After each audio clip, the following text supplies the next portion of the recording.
Okay, good morning, everybody. Can I just make sure that everybody can see the screen? So basically, we want to present that screen to you guys today. Donata is in the office next to me, so if there's any technical problems, she will just come and report to me, and then we can either go back or go forward.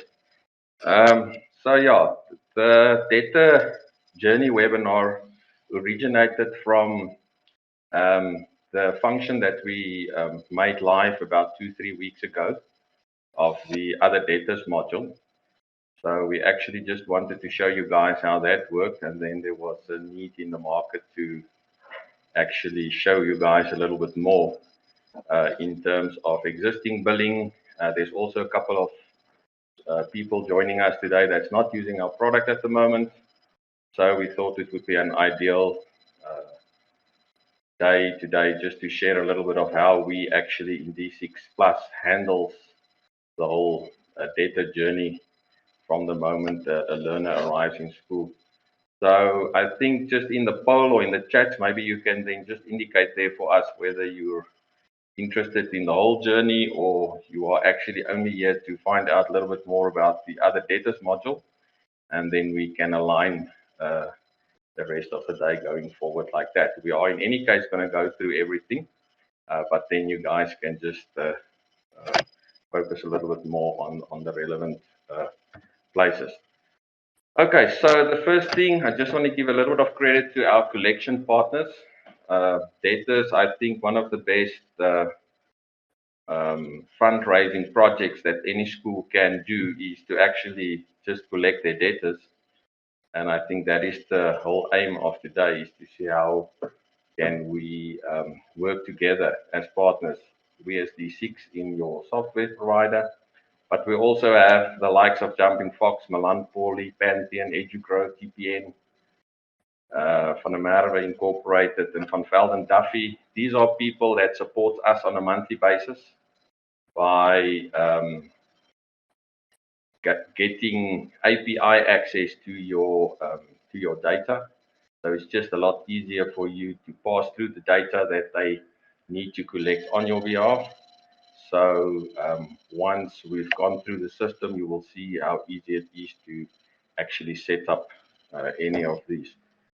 So just by a quick agenda of what we want to do today is introduce the speakers. My name is Don Pretorius. I've been involved from the beginning of D6 Plus back in 2006 when we started out with one school, Laerskool in Pretoria. And yeah, in the last 16, 17 years, we've built a system for schools, in schools, with schools. So we're not perfect, but at least we've solved 95% of the problems already. And we hope that you will today see that. So we're also going to have a Charles Pitto of Netcash that's going to join us and talk a little bit about our integration that we've got on the debit order side with our Netcash product and how seamless and the benefits, etc., that you guys can gain from that. The times I've just indicated briefly there, just we're not going to keep to those times. I think you know that when you're in a school, you know a lot of things. You are planning your day like this, and then a lot of other stuff happens in between. I think depending on questions and where we want to go with the presentation, I think it's important that you guys get a lot of insights in terms of how we do billing, why we do billing in the way how we do it, and everything is aligned with your needs. So I just allocated the 1.5 hour for, we can quickly just for 10 or 20 minutes quickly speak about the whole data journey in a school. Then we're going to talk about school debtors, other debtors, and handover debtors. Those are the 3 different data types that we currently facilitate within the system, and then answer some questions. So if you have any questions in the meanwhile, please pop them there in the chat box. Donata is on the other side. She will put them all together for me, and we will then later on go through those questions and handle them. You don't need to wait till the end to answer questions or to ask the questions. You can just, as we go along, you can ask, and then if I see there's something, I'll try and answer that. So that's more or less what we need to do. Maybe we even finish up in 1 hour the whole thing, and then everybody can have a little bit of off time. But we can also go up until 4 o'clock this afternoon because the system is so comprehensive. There's such a lot of things. It's just impossible to show you guys everything in the system. So I think the conceptual idea is to show you guys the methodology that we use, and then you guys can go and apply that in your own scenario. Right. I just quickly want to see if it's so weird. Yeah, I think it's a little bit of a, okay, let me just present this further. Okay. I think, yeah, and we can have this open. If you want to add or comment to this journey. In our view, the first contact of a debtor in a school world, now we are only talking about schools, is in the D6 plus administration section. So literally, there's a parent, he wants to enroll his child, and he comes to the school and he fills in a form and he says, I want to put my learner in grade 1 next year. He's handled on the D6 administration system from waiting list to being admitted as part of the waiting list into the school. And from that point onwards, the whole process starts. So each school that we've encountered so far in the past 16 years has got their own methods, has got their own little thing different. We actually are learning each day from as we still go on. But I think it's important that we say that is who we are. We are still learning every day from you guys and see how we can incorporate better practices into the product. So normally what happens is when a learner is enrolled on a wait list, something, the finance department wants to charge like a deposit or a fee that they need to charge, as it's been going to be deducted from the school fees of the next year, but it's like a fee that you want to charge. Now, in the past couple of years, we found, I would say, two distinct ways how people are doing that. And yeah, as you would see today, we've tried to build in as many options as we find in schools into the product, so that you don't need to do all the hard work. The system can do the work for you. But it's also important that you understand that if you select certain of these roads and you do not want to use the suggested methodology, you can still do that, but it would then you would end up in doing a lot of work manually, one by one. So typically, on waiting lists specifically, the people in the admin department don't actually capture the learner on the system.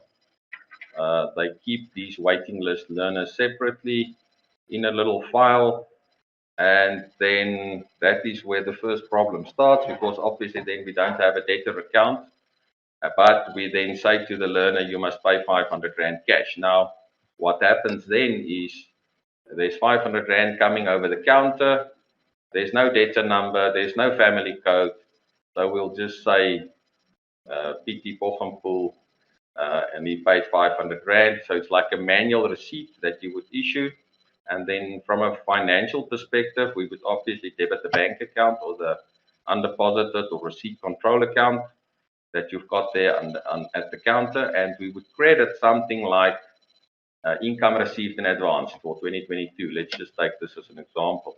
And this would be like a normal general ledger other current liability account. So there's no intelligence in that account.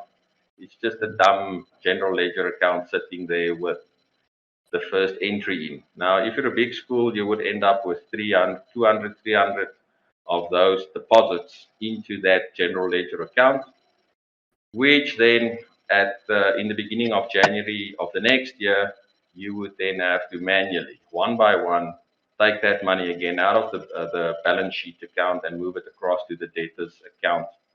That is a lot of frustration that we still get today. Even schools that uses our product for quite a number of years, I still find some of them doing it like that.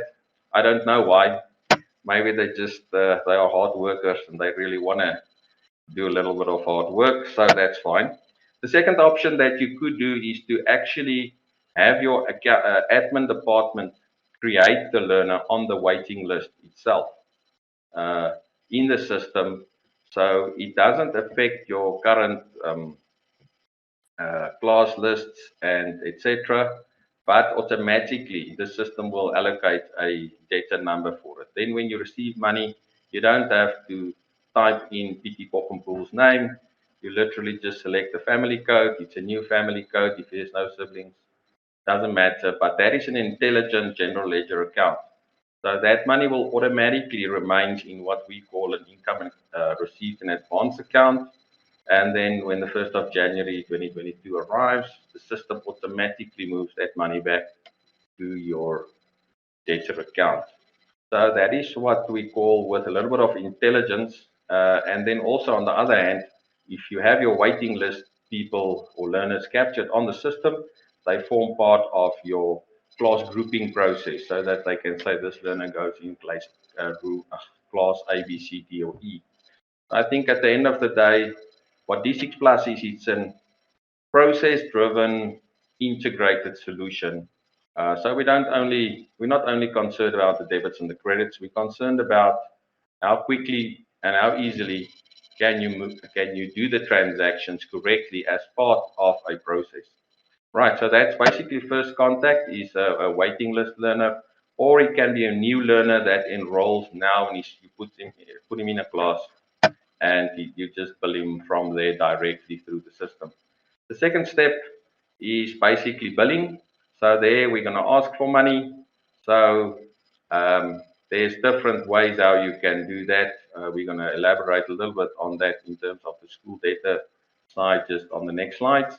So basically there's different what we call billing profiles.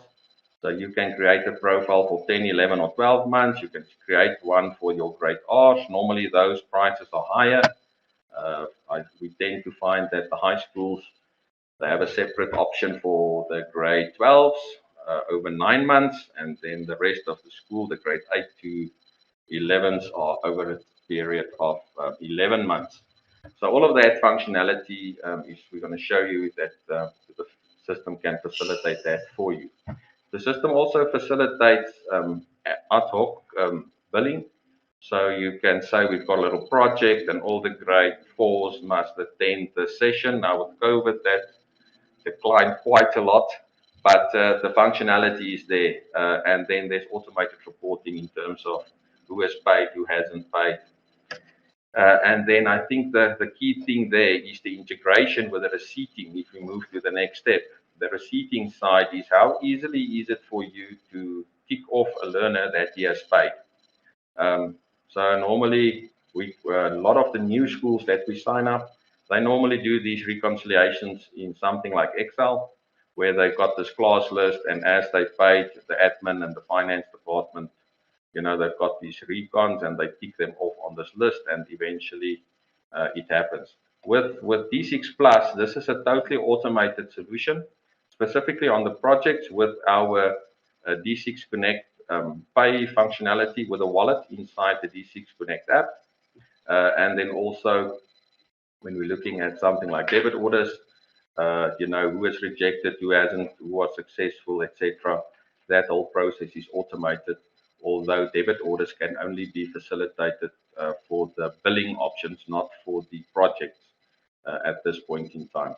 Right, so that is on the payment side, different types, as I said, cash, EFT, over the counter, sticker pay.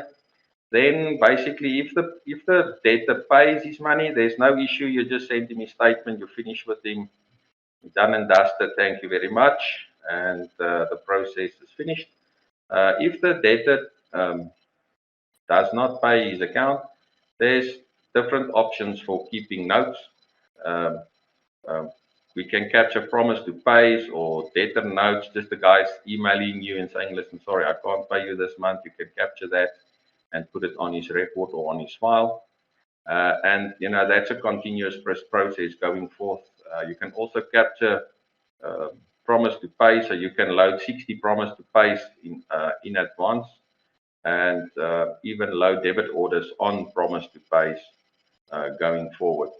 So those are all options that the system facilitates. And then eventually, if you're coming to the end of the year, like now in the beginning of December, we're all tired and we've really tried to get money out of a guy and he was always promising and he doesn't pay us, we can then just hand over that account to our collectors, as I indicated in the previous slides.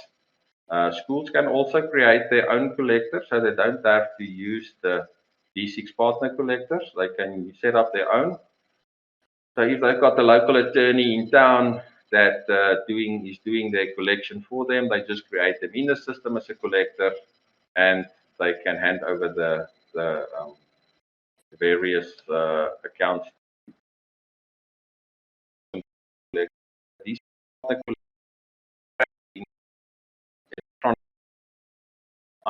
our API or via an Excel application that we provide to them. There's no chance that anybody else can get access to your data. It is just the companies that you as a school authorize that can get access to that. So I think the reason why we built this handover system, I think we did it about, must be what, 4 or 5 years ago already, was just to ease the reporting aspect at school level, because normally schools, there was a lot of debt that was handed over to collectors, but it was all sitting in one debtor's control account, and it was always difficult to split those out. So I know that in the pastoral world, you can go and categorize your different debts, but then it becomes difficult because then the same learner has got handover debt and current debt, and that is what was creating a lot of confusion and problems for schools. It was basically on the reporting side. So we did that project. So there's now totally separate reporting on handed over accounts, and one learner can have a current account with the school as well as a handed over account, even with multiple collectors. And we facilitate all of that transactional flows for you guys. So I must admit, I think on step 4, it's not perfect yet. It is the first couple of steps towards the process of collecting and managing the debtor notes and the promise to pay and all of that. We are working on step 4 in improving that a lot and align that with the Schools Act in terms of the Section 41s, etc., etc. So I would say on number 1, 2, 3, and 5, I think we've done 99% what schools would require there. On step 4, we still have a little bit of work to do, but that's a project that we are planning in the next year, and hopefully we're going to get to that soon. All right, so moving along. So let's quickly go to, I'm just trying to check my watch here. Is there any questions at this point in time? Let me just quickly go over to this section. Let me just try and what I'm going to do, I'm just going to continue. I'm going to actually ask Donata to, if there's a couple of questions, she can just come and ask me, and then we kind of handle those. All right, guys, I think if there's nothing that you take from this and you're an existing D6 Plus customer, you just need to understand this slide today. It is just to understand that D6 Plus has got 3 separate debtor types. Okay, so we've got the school debtors, other debtors, and collector debtors.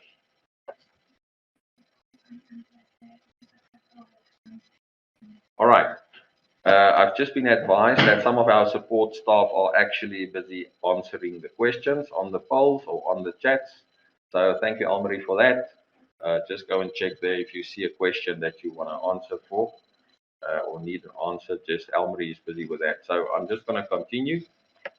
So very important is that the three different data categories that we've got is, it's actually not categories. I must actually change this to types. The data types is, I'm going to actually do this as we speak.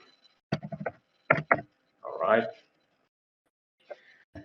Three main data types, and you get your school debtors, other debtors, and collector debtors. Each of these are to be handled on a separate control account on the general ledger. Okay, so there's no option for you as a school to say, I just want one debtors control account. It must include other school and collector debtors. All right. So there's a reason why we do this. So if you want all your debtors to be in one account, then you can obviously, we are working on the sub-account functionality where you can then make all three these control account, sub-account of all debtors, and then you can roll them up into that going forward. Right. So it's important that you understand this three separate debtor types. Right. If we look at the first one, school debtors. All right. School debtors. This is the learners in the school. There's no other learner there's no other debtor. The person that you are going to charge is a learner. Whether he's a waitlisted learner, whether he's a current learner, whether he's a left learner, it doesn't matter. The status of the learner is irrelevant. It's basically a person that came through a process and he was either accepted to be part of your school, part of a class list, and you handled him from grade R up until grade 7, and he has paid and he hasn't paid, and you're just sending out statements to him. So that is a learner debtor. The problem that we're sitting with these learner debtors is that these debtors are actually minors. And so from a legal stance, you can't actually take them to court. Or so that is where the first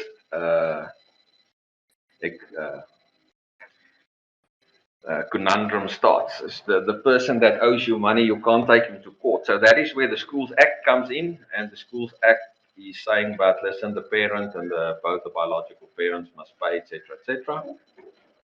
So it's just that you understand where these debtors are coming from. Now, luckily, you don't have to capture these debtors in the finance module. They are automatically captured by your ladies that's sitting in the learner admissions department, and they are capturing them, and as they put them through the waitlist process and the re-registration process, and from a curriculum perspective, the promotion process, whether a learner goes to the next grade or remains in the same grade, that you don't need to capture any of this. The eligible learners are automatically handled via the admin hearing process in the admin module. Now there's 4 steps in the admin hearing process: waitlisted learners, re-registrations, promotions, and class groupings. Class groupings is not required for us as the finance department to make to do the billing for next year. So I think about 80 to 90% of the current schools has already set up their billing for next year because they already had their parents meetings. And literally, some of the schools that we've got the day after the parents meeting, they set up the options for the next year and they start with the process. Right, then from school data's perspective, ad hoc billing for projects can be facilitated. I've mentioned that on the previous slide. And then all school fee related billing options per learner per month can be facilitated. So anything, any item that you want to charge per learner per month, the system can handle for you. So if you want to charge a hostel fee per learner per month, you can do that. If you have a bus that's driving up and down or different routes, you can just go and set up those routes, link the learners, and the system will charge them. Right, I think the most important one is you cannot make a mistake. So it's impossible for you to link a learner into the wrong grade, for example. So if you have a billing option set up for your grade 12, it's impossible for you to link any learner that is not in grade 12 next year. So you can now think for yourself, the learners that's going to be in grade 12 next year are the current grade 11s which have promoted and which have indicated that they are going to return to the school. They are going to re-register. They're not leaving at the end of the year. So just for those of you that's in a primary school, what we do get the odd examples, 5 or 10 of them in a year, where literally what happens is the learner promotes from grade R to grade 1. You've set up a billing option for grade 1, you've linked the learner, everything is done, and then in the beginning of the next year, the parents come to see the headmaster, and they tell the headmaster that the learner is not ready for school.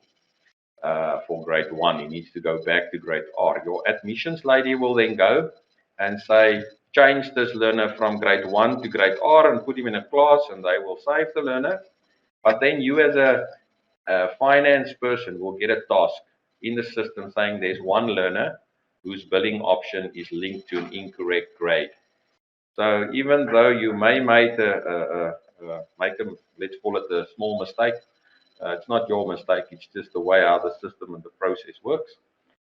You're always going to fix that, and it's not a difficult thing to go and change going forward. Right, I think going along on school debtors, if we look specifically at on the accounting side, and here I'm going to actually log into the system.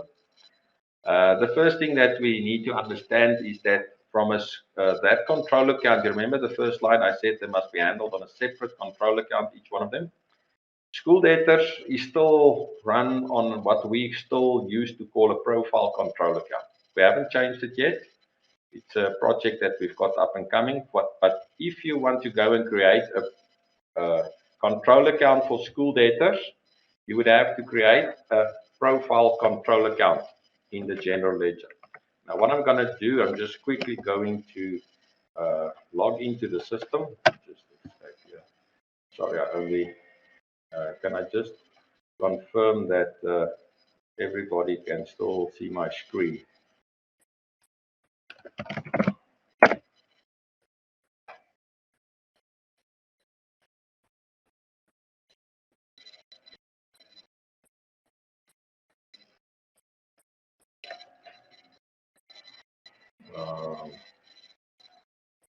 The nota will come now if there's a problem.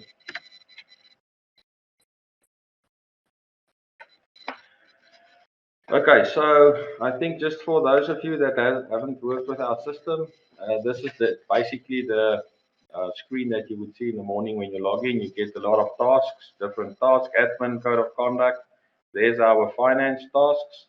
And then you would obviously see a lot of tasks. You've got 150 Rand that you need to go and deposit. That's money that you received over the counter, unreconciled transactions, etc., etc. So there's a lot of tasks, and these tasks are dynamically generated as you go on throughout the system. So the first, if we go to our finance module, this is, you can see the general ledger, cash book, debtors. This is the module we're talking about today, is all these functions. So to try and explain all of those buttons to you in 3 or 4 hours is quite impossible task, creditors and the budget. But if you were to create a control account, and this is what I was getting to, you need to create a profile control account. That is a type of account that we've got. So you would see if we get to other debtors and to the collector debtors, both of them have to run under account receivable. Currently, profile control account, this was a concept which I came up with 16 or 17 years ago, and it grew old. We'll eventually change it to account receivable, but for purposes of the next couple of months, this is what you guys need to do. Right, so that is what I want to say. The control account is a profile control account. Right, billing categories are important to ensure effectiveness. All right. So when you go to your finance module under debtors, there's an option for billing categories. So here you can see the school charges, additional school fee deposit, school fee stationery. Let's say, for example, they want to charge a hostel fee. I'm just going to say hostel So this is the important. Each learner must be linked to this category. Not everybody's in the hostel, so they're going to say no. But on school fees, that answer is yes. And that's going to drive a lot of your process in terms of once you've linked the learner, let's say to the monthly option over 10 months, it's not available to link under the 11-month option. If you've said more than one of this category can be linked to a learner, yes or no. Is this a school fee category? We're going to say no, and then we just hit save. So that is how easy it is to create a category. All right, now they've got a hostel category, but now they need to create what we call a option under that category. What I wanted to mention on this point of it's important to ensure effectiveness is there you can see school fee compulsory for all learners is yes, and then the multiple linkage to a learner is no. That results because you are saying to this system every single learner must be linked to school fees. That results in a task. If you go to my tasks, once you've set up billing for the next year, then you will see there are 712 learners that's not linked to the school fee billing category. Click here to view the list, and if you click there, it's going to actually generate a list of learners that you still need to go and charge. All right. Now, we're going to get into how we charge these learners because obviously we don't want to charge these learners one by one. We actually want to do what we call bulk billing. All right, so billing categories important. Talk to your implementation partner and they will help you to set that up correctly for you. The next thing that we need to do is to set up parent payment options for the next year. So that is normally things that was presented at your parents' evening, where they said, listen, these are the options. You can pay over 10, 11, or 12 months or once off, and you get 5% off or 10% off for once off payments. If you pay by debit order, then this is the options. And I mean, in 16 years, I've seen various, that is quite, there's very clever people on the SGBs. They give them very nice options. So it's important that your SGB's options aligns with what the system can actually do so that you don't have to do a lot of work. We do find that, once a school goes over, maybe in that first year, there's a little bit of a discrepancy in terms of what was offered to parents and how and what the system can actually do. But yeah, in any case, so the parameters that you can set up is the grades, which control account, which income account we want to use for this option, the discount, exemption account, what is the monthly amount. And if I can just go into more of a little practical thing, if we're going to go into a payment option, we're going to create one for the year 2022. If we create one, we can give it a name. So we can say this is the hostel fee or hostel fee option. We also have schools that's got different hostels. So you can say hostel 1, hostel 2, hostel 3. And then you will say this is part of the category. What do you want to print on the statement? You can use that. For which year is this? It's for 2022. Is that debit or is this payment done by debit order? Yes or no? If you say yes, every learner that you link to this option will automatically require a debit order, and then it will give you a report saying there's 200 learners that doesn't have banking account. So normally we say just start out with no. You can always edit this, give discount on the fee. If you say discount, then you see there is a discount account required. If you say you don't want to give discount, then you only need to give a fee. And for which grades is this hostel option available? So let's say you only have those grades in the hostel, grade 1, 2, and 3. This is what I'm meant with. Because this option is for 2022, this is the grade 1s for 2022. There's no chance that you can link a grade 7 learner to this option if you're going to save it like this. All right, that is what I meant with you can't make a mistake. But just that you understand what we mean with that. Then it's asking you for this control account. Currently, this school only has one. It's called the learner control account.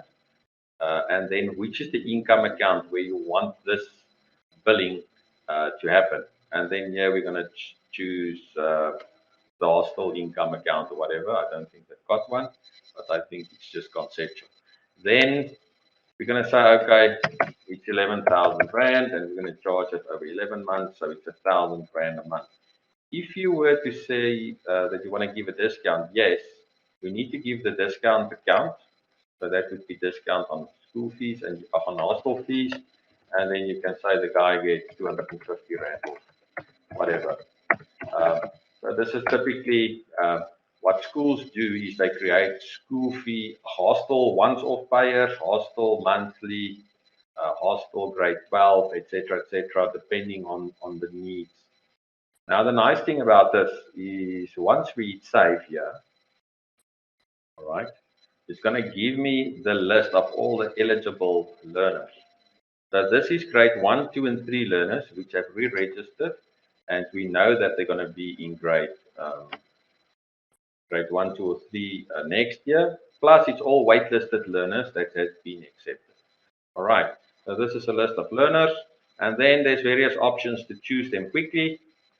So you can choose learners with a debit order in 2021. If you select them, these are the learners. So there were 36 of these learners were already on a debit order in the last month. So you can just click on that little link there, and if you hit OK, they will be part of your debit order submissions from January until November next year. It's not cast in stone, because what happens is the guy's on debit order for 2-3 months and then he say, okay, stop my debit order. Or you have a person that's not on debit order and he says, I want to start my debit order in April. So all I'm saying is it's just a way for you to do a bulk selection very quickly.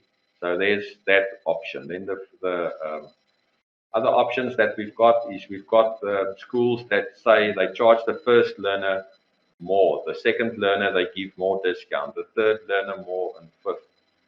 Then we've got families with 1, 2, 3, 4 learners in the school, which are all options. All right. Then you will see here, this school doesn't have an option here for hostels, but in school setup, there's an option there to say, does your school have hostels? Does your school have hostels? If you say yes, and we are to save this information, and you get to your billing, payment options. Do I need a hostel for that? Okay, if I link a learner to an option, learners in the hostels. Okay, if I link that, you will see that if I do it to the right, there's nobody there, but just that you understand the dynamicness of the system. There's also an option for aftercare. If you've got aftercare, then obviously this information just needs to be carried per learner. So if you're on a specific learner, on his profile, you can just say this learner is in the hostel. I think we just need to set up hostels then first. And then once you hit save, you will be linked to that. So that's just a way to do bulk billing. Obviously, there's a way to say you just want to do billing for a specific learner. That is also possible. All right. So let's just quickly recap this first section. The options is in terms of learner grade. I've showed that to you. You need to set up your control account, the income account, discount, and exemption accounts. And then monthly or annual amount. And I've set up a specific slide just for this so that we can go through this and we can give you our input. There's lots of schools that differs on this topic of must we bill annually or monthly. We'll discuss this just after this. I've also showed you that we can link learners based on certain criteria. Learners with debit orders, the position in family, first, second, third learner. What I always suggest there for first, second, third, just make a little note there. Charge all your learners the same amount, but give more discount to number 2 and number 3. So you charge 1,000 Rand, let's say, per learner. On learner 1, you give 0 discount. On 2, you give 100 Rand. On 3, you give 250 Rand. So you still charge everyone 1,000 Rand, because for reconciliation purposes that I'm going to get to this last point, reporting, that is where that is a key thing coming in. that will make your life a lot easier. Right. And then we are actually then at that reporting point. I'm mentioning there balance sheet versus income statement because from where we are coming from a pastel world or the auditor's world where I originated, we always taught to say that eventually the control account on the trial balance must balance with the age analysis, or you must have an external proof or a list of people that, two figures must balance. So D6 Plus obviously gives you the balance sheet reconciliation. So if you look at let's quickly have a look there at our learner control account, trial balance, let's almost take today, and we look at our learner control account, there you see the 2268566165. And then if we're looking at something like our age analysis today, school data, there's a little live preview, which is a nice function that we added, so you can quickly export this to Excel or save or search a specific family. Or if you just preview this, gives you the age analysis, and the total of the age analysis is 2268561.65, second last column, and it corresponds to the learner control account. Right, the other one that's also there is the income received in advance. There you see the 45427, and then when you look at income received in advance, there's the 45427. So it's two different control accounts on the trial balance, and there's the list of actual learners that that makes up that total amount. So that is what we are being taught from a pastel auditing perspective. But what D6 Plus gives you is really, in my opinion, a next level way of interacting with the system, giving you comfort, giving your auditors comfort. And that is a way how you can do a data analysis, not only on your school data, but on an actual ledger account. So if we were to say, let's look at our school fees, grade 1 to 7, and let's just look at, we can take any year, 2020. There you can see a list of learners with their names, with their billing. We don't really have to change this because it's not going to make that difference, but let's just change this for purposes of normally we will do this at year end. So we're looking at the school fee income account for 2020 up until the 31st of December. There you can see all the learners, how they've been billed. There you can see this specific learner was a once-off billing. There you can see a learner, his billing stopped in July. So if you're going to go back to the admin department, you're going to find that he's got a transfer card somewhere at the end of July or the beginning of August, etc. But if we were to preview this, it generates you a list of all these learners with all their data on. And actually, I haven't even checked it before the demonstration. So let's just open balances. No, I can't really see this. There you see a figure. I think it is 12,725,000. All right, let's just keep that open there for a moment. And let's go back to this one. And then what we do is we do a trial balance on exactly the same date, 31st of December. And what we're looking at now is we're looking at there you look at school fee income, 12,725,011.07, and it's to the cent. So now, for me, this is one of the most crucial reports from a completeness of information, accuracy, looking at this. So now we can have a look and say, okay, identify quickly all the items. There's one that was charged not 1,450 for the month. What's happened there? We can go onto that specific learner, Kiana Wallace, and we can go and find that learner. And once we find that learner, we can go and check what happened there, and we can ask the question. And this is where the maybe it's a left learner, all learner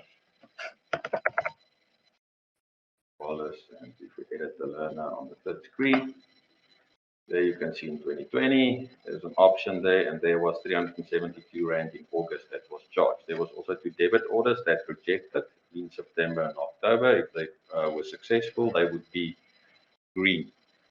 So now we can go to the transfer card, or we can go to some documentation on, and this is more for me the job of the auditor is to actually start playing a role in these type of reporting and not play around with a normal day-to-day. Is the actual debtor invoice on the debtor account, and is it in the trial balance? Because that is the stuff that is part of the DNA of this product, is just that. So yeah, I can go on, as you can hear, a long way in the completeness, auditability, transparency of the system.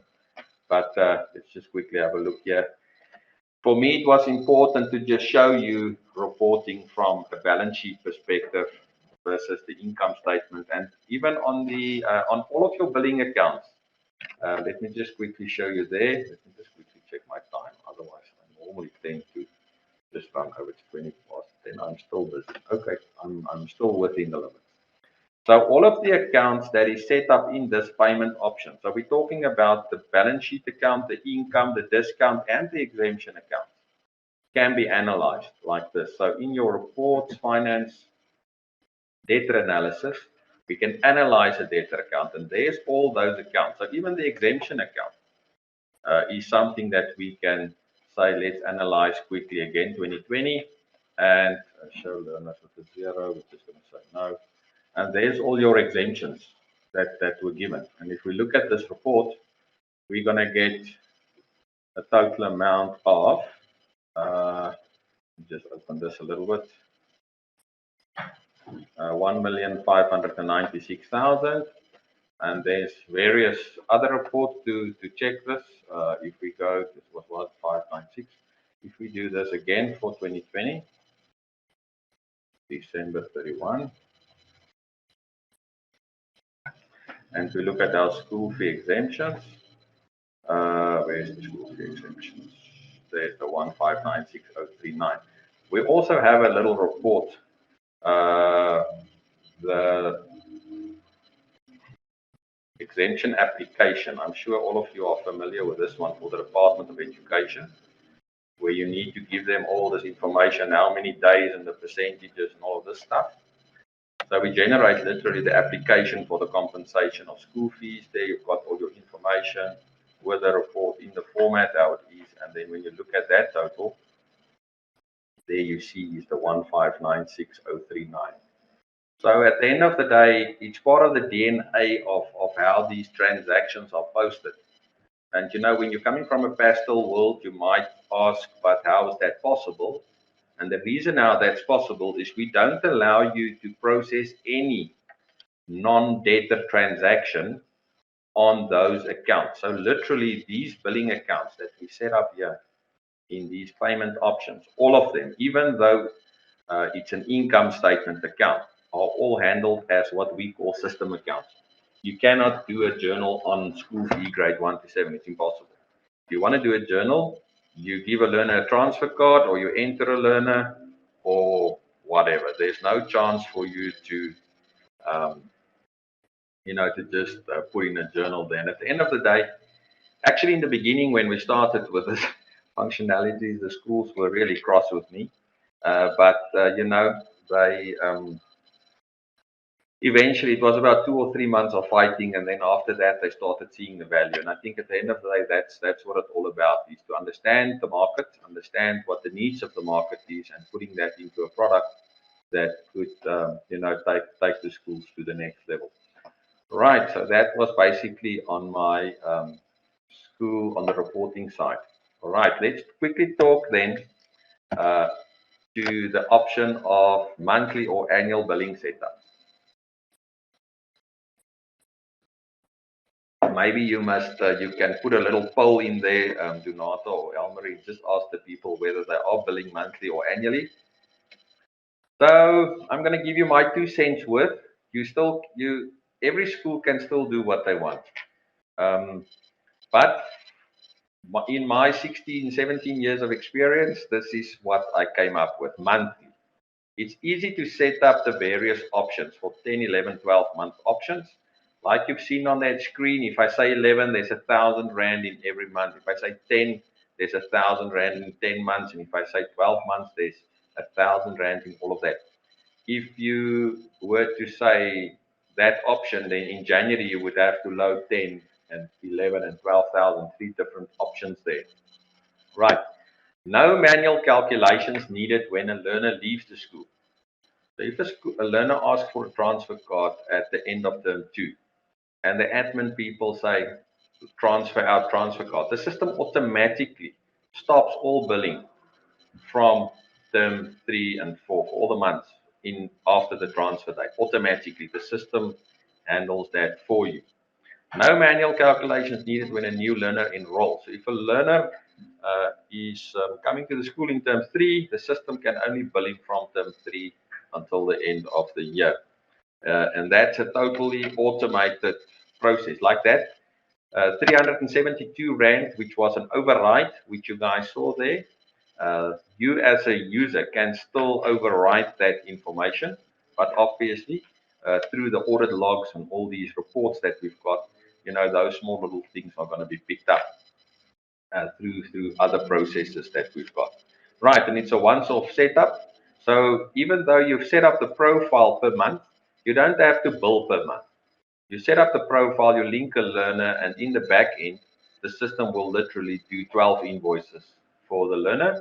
If the learner leaves your school earlier, the system credit notes all the post-dated invoices automatically, so that you don't have to do monthly billing. So that's from a monthly perspective. Annually, the South African Schools Act prescribes a year fee.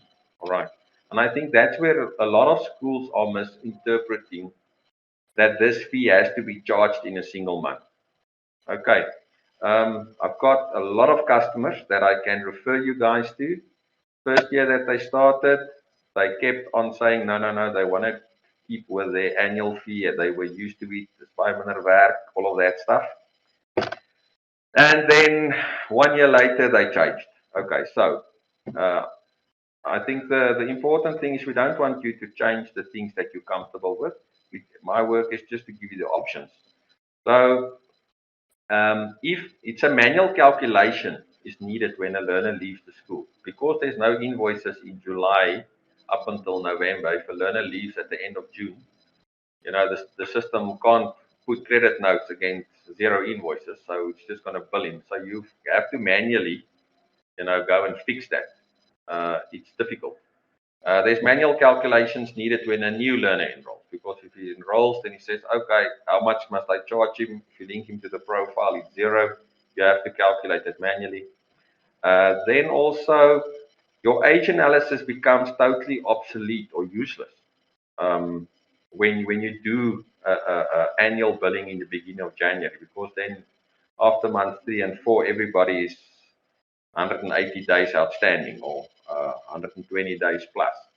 So I think one needs to look at what the system can do and what reporting is available versus,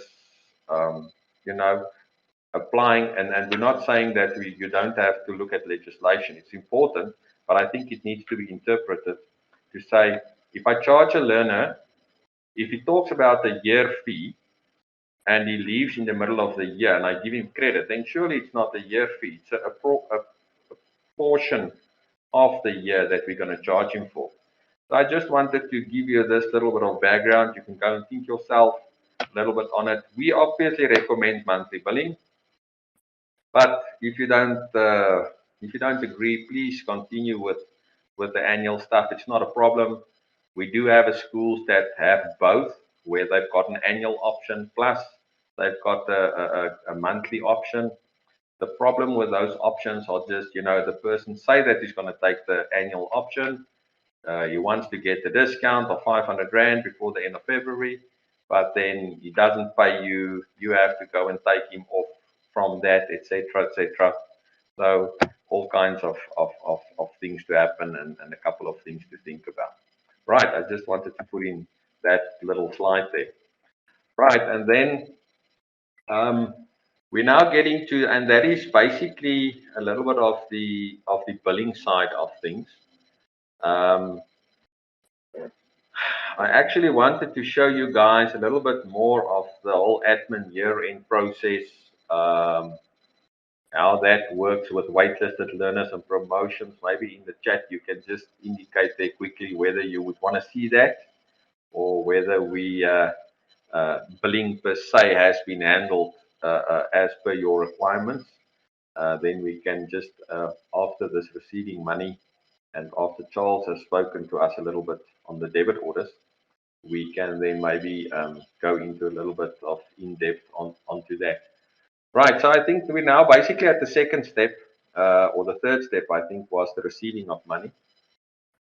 And I think if I have to summarize, I think, yeah, we obviously want to receive money in any way how we can reduce the debtor's obligation to us. So if it means we still have to have a cash office and a counter that we're receiving cash over the counter, yes, we're going to do that. There's a lot of movement towards going cashless. So that's options that we facilitated. So in the beginning, when we started out many years ago, we only had the cash and the EFT options available. So you all know the EFT, a person goes directly to the bank and he EFTs the money into your bank account, and you pick that up and you process a transaction. What we've subsequently added to the system was actually, first we added debit orders. That is a way how you can in bulk send a file to the bank or to somebody like Netcash or some of our other partners, and they collect that money in bulk on your behalf and deposit, let's say, 500,000 Rand into your bank account in one line, rather than giving you a tedious way to do these, who has which was successful, which wasn't successful, etc., etc. And then after we did the debit orders, we introduced the D6 Connect app, so where you can actually do cashless transactions. So I'm going to quickly just show you one of those cashless transactions, how it happens. I'm going to show you how an EFT works.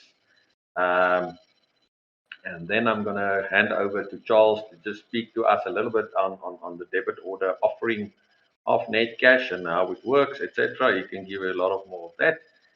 And then just lastly, the other way of receiving money is when you go to the step 5 that we mentioned on the chart in the beginning, is once you've handed that money to a debt collector, they send you a remittance and say, listen, I paid in 25,000 Rand into your bank account. It's the following list of debtors.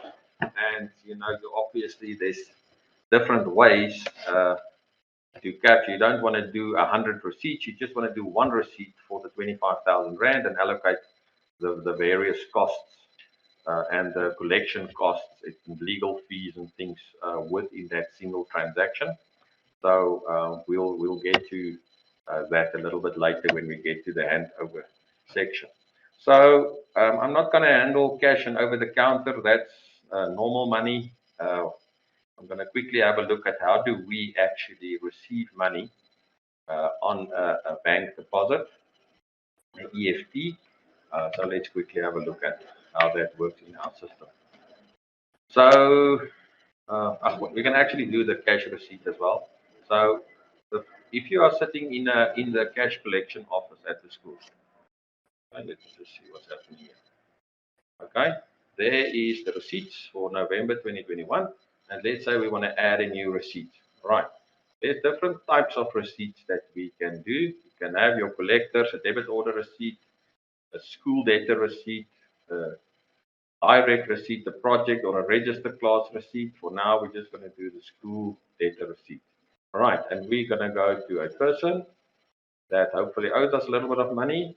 Another thing, look at that little dollar there, indicates debtor with handover accounts. So there, if you look at that specific person there, you can see that he has got a handover account as well. All right, so let's just go to one of these and say, hopefully he owes us a little bit of money. He doesn't owe us money, but we can still receive money against undeposited funds. It's a card or cash, and let's say he's going to pay us 250 Rand, and let's say it's a deposit for 2022. And then here we can open up his in advance payments for him. There you can see the system automatically handles 5 years of in advance income for you. For now, we just want to receive it on that little line there, 250 Rand. Automatically selects the accountable person for the family, but you can obviously change this to the mother or the father or the opa or anybody that pays on their behalf. And then we can just say continue. So this is now the receipt. The receipt actually prints out, and there's a little receipt, and you print it over the counter, and it's part of the process. But now when you're in the morning, when you log in, you're going to get to my tasks, and part of your task is going to show you how much money you've got to deposit. Now you've got 400 Rand to deposit. Click here to make a deposit. And when you do the deposit today, you will then see, oh, this is how much money you've got. There's the actual receipt that we just issued for him for that. And then you can say how much of this money do you want to actually bank into your petty cash? How much do you want to take to your ABSA current account? So let's just say we want to take, we need 100 Rand in petty cash and 300 Rand in our ABSA account. Important, you can bank it like this. You can never half bank a receipt. So the total receipts must be deposited, but you can split them to say you keep 100 Rand into your petty cash, saving a lot of time and money on this. And then if we do that, the balance must be zero. Where is the balance not zero? Oh, it was on card. I think I did a card transaction, was it? Oh, cash is 150. Okay, sorry. 50 Rand there. And on cards, I've got 250. That's it. So all three of those little blocks there must be zero. All right. Again, there's the deposit. We can actually preview the deposit. It shows you this receipts and where they've been deposited to. You can also preview the bank deposit slip, but this is a little bit of old school. You can actually cut it and put it into your deposit slip book. But what's nice here is that you can say, show me the deposits of September 2015. Show me that specific deposit. Show me all of these. There's the different receipt numbers, and it was all deposited into my ABSA current account. So there's no archiving of any information into the system. That's a deposit over the counter. Second deposit is the EFTs. You're going to go into your bank reconciliation. You're going to go into ABSA. This is electronic, so you never have to capture a bank transaction again. The green and blue transactions has already been captured. The left-hand side is basically the bank statement. The right-hand side is the cash book or the system. And you can link up these transactions as you go along. Now, what we can do here is we can look for an orange transaction. There you can see 13518. He has paid 3,200. There's a 3932. He has paid 1,600. If we click on it, it automatically selects the reference number if it picks it up, and then we can say, okay, so this guy has paid me 1,600, but I don't know for what. So if there was any outstanding items like a month, it will be listed. For now, we can just receive that money into these in advance payments for the next year. But what's interesting, you can't capture the date, you can't capture the bank account, the cash book. It's all done. You can't change the amount. It's all picked up directly from the bank statement. And when you click continue, it will then you cannot capture that transaction again. Then it changes the transaction to green, and there you cannot you can't capture it twice. You can't miss it, because if you miss it, it's still sitting in orange. All right, so that's just the transaction and through that. Right, the last one that I quickly want to show you before we get over to Charles is our D6 Connect app. There, I just need to log into a different environment. So typically, let me just quickly, sorry, maybe before I show you that, maybe I must hand over to Charles at this point in time. Charles, is it possible that you can join us as a trainer now? And then I'm just going to set up to show the people the Connect app.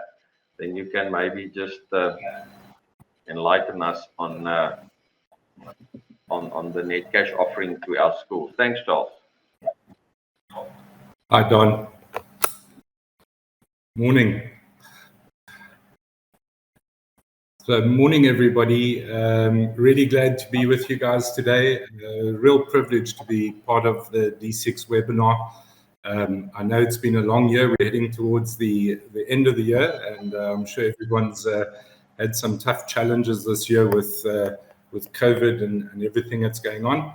So I just wanted to say thanks to you guys. I've still got 3 boys at school, and I know how tough it's been for parents. So I can just imagine what it's been like for you guys. But thank you very much for everything you guys are doing. I'm just going to try and share screen here quickly. Sorry. I know we practiced this with Donata the other day, so I'm hoping. No, I think I got the wrong one there. Sorry, Donata, you did show me so nicely how to do this.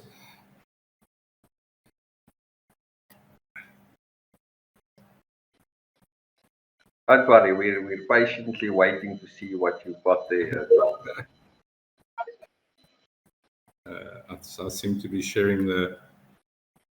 Let me just get this.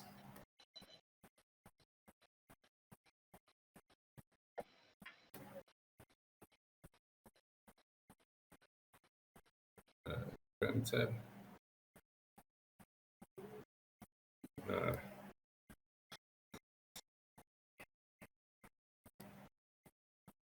There we go. Seem to have it now. How are we doing there? Sonata, am I sharing? We can see, Charles, it's there. Thank you, Don. Thank you. Using new technology, I've learned a lot this year. So welcome, everybody. I think today, Don and them very kindly gave us a couple of minutes just to kind of run through some of the integration that Netcash has done with D6.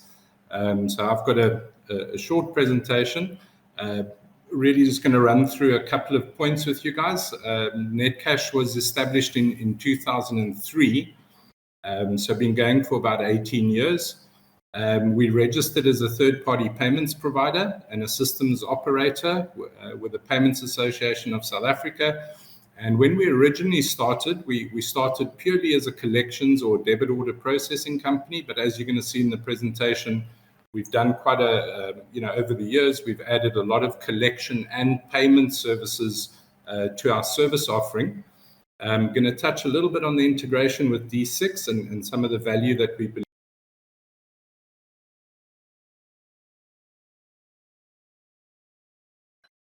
Oopsie. Okay, it seems that we've lost Charles there for a minute, but there he's coming back. He's coming back. Are we all right there, Don? Yeah, we just lost you there for a minute, Charles. Sorry. You were just saying your value proposition for the 6, but now you have to restart your presentation all over again. Please, hold on.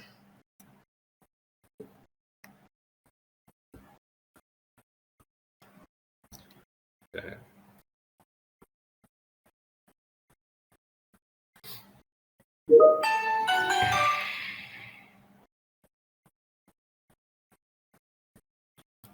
Just going to find that again. Sorry, guys.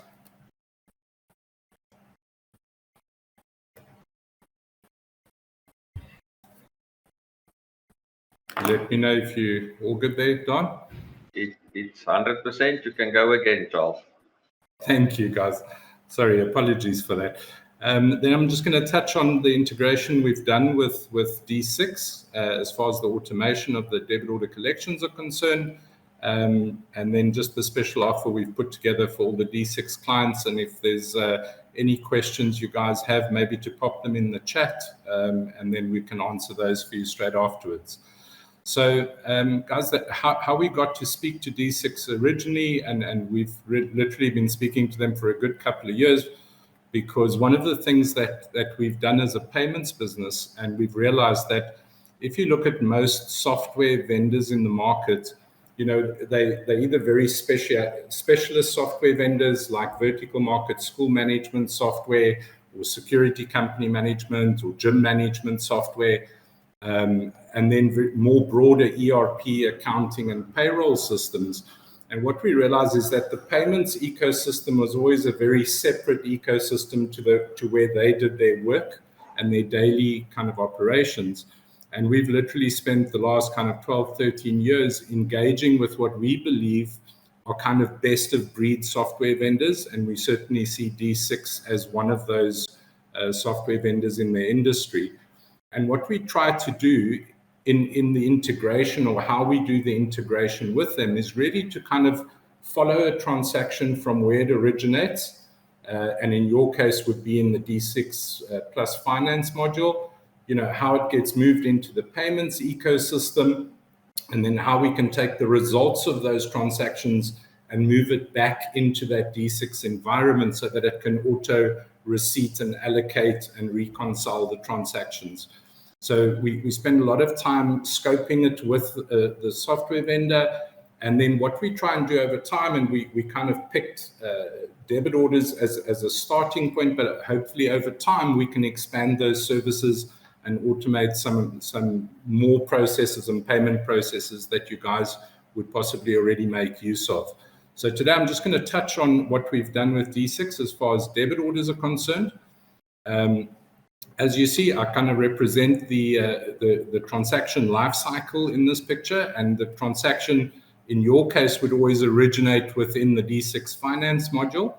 So this is when you get a mandate or a debit order mandate from a learner's parents and gets loaded into the module. And I know the one additional thing that they've done there for us is to actually do validation on capture.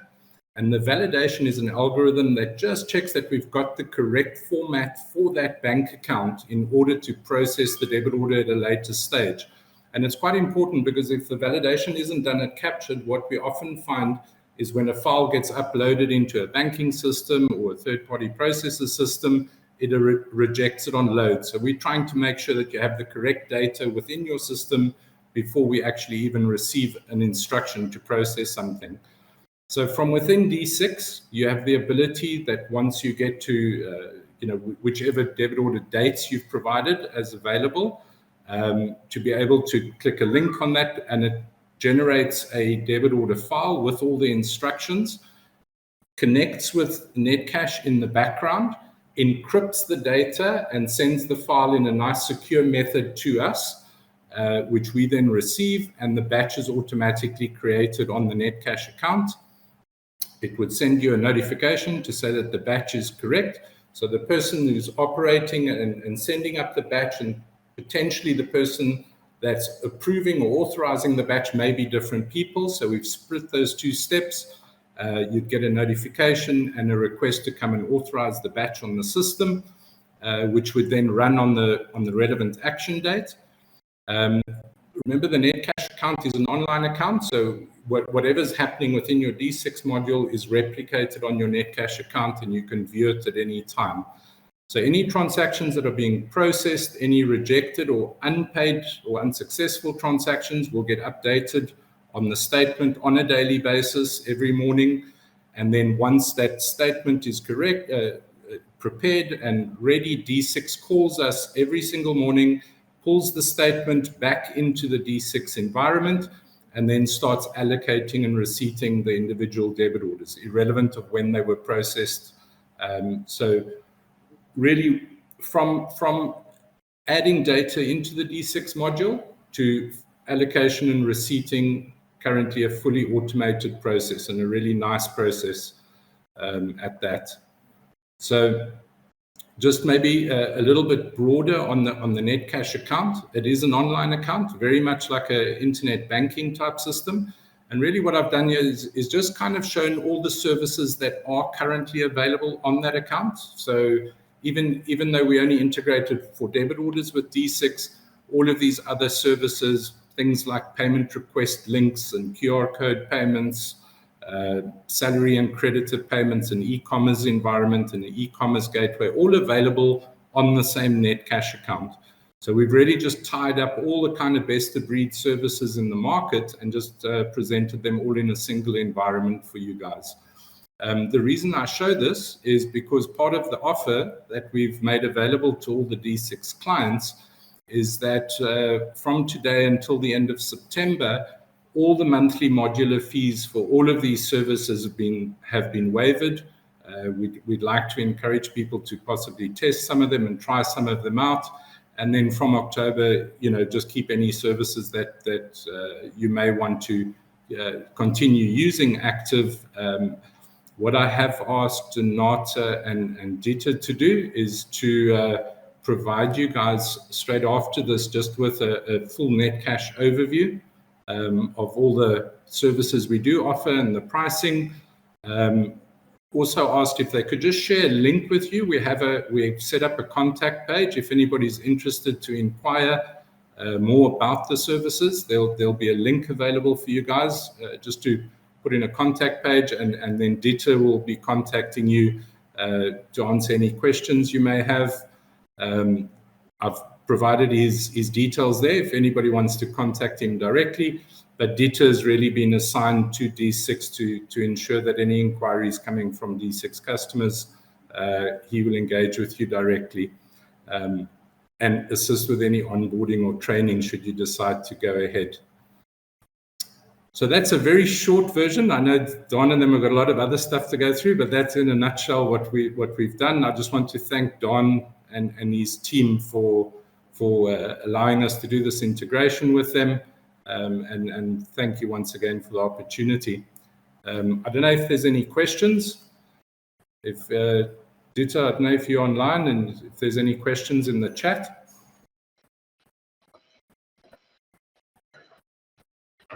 Yeah, Charles, thanks very much. I think it gives us a broad overview of the services, just from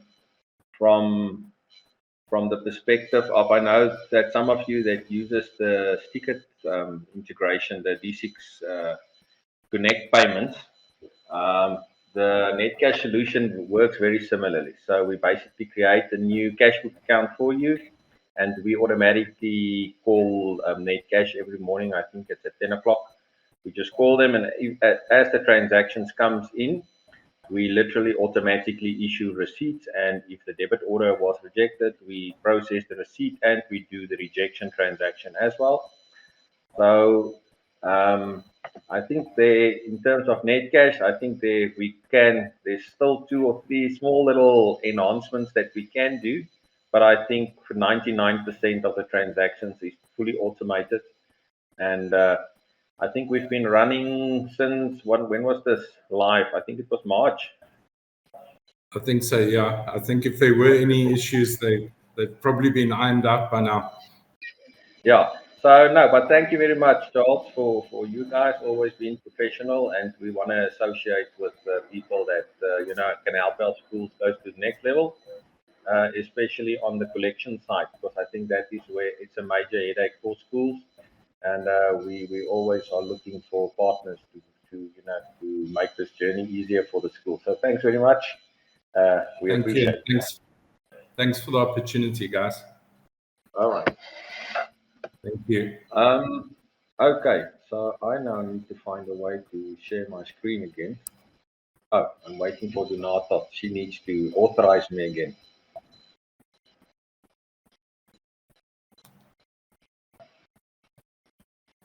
Oh.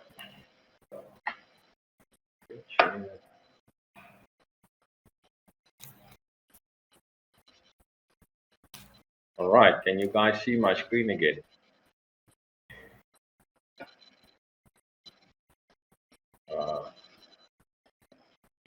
I was supposed to set up my phone while Charles was talking, which I haven't done.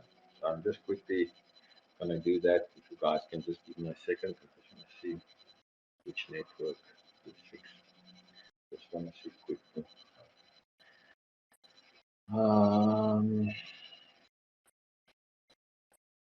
Just a second.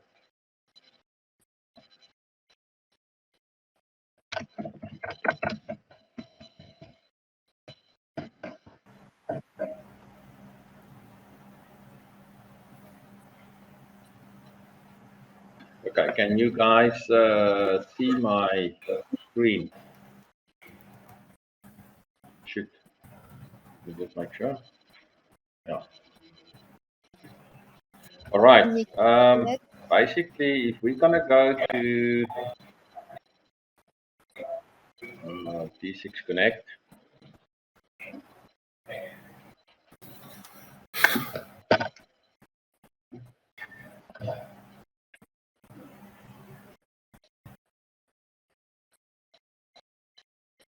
okay.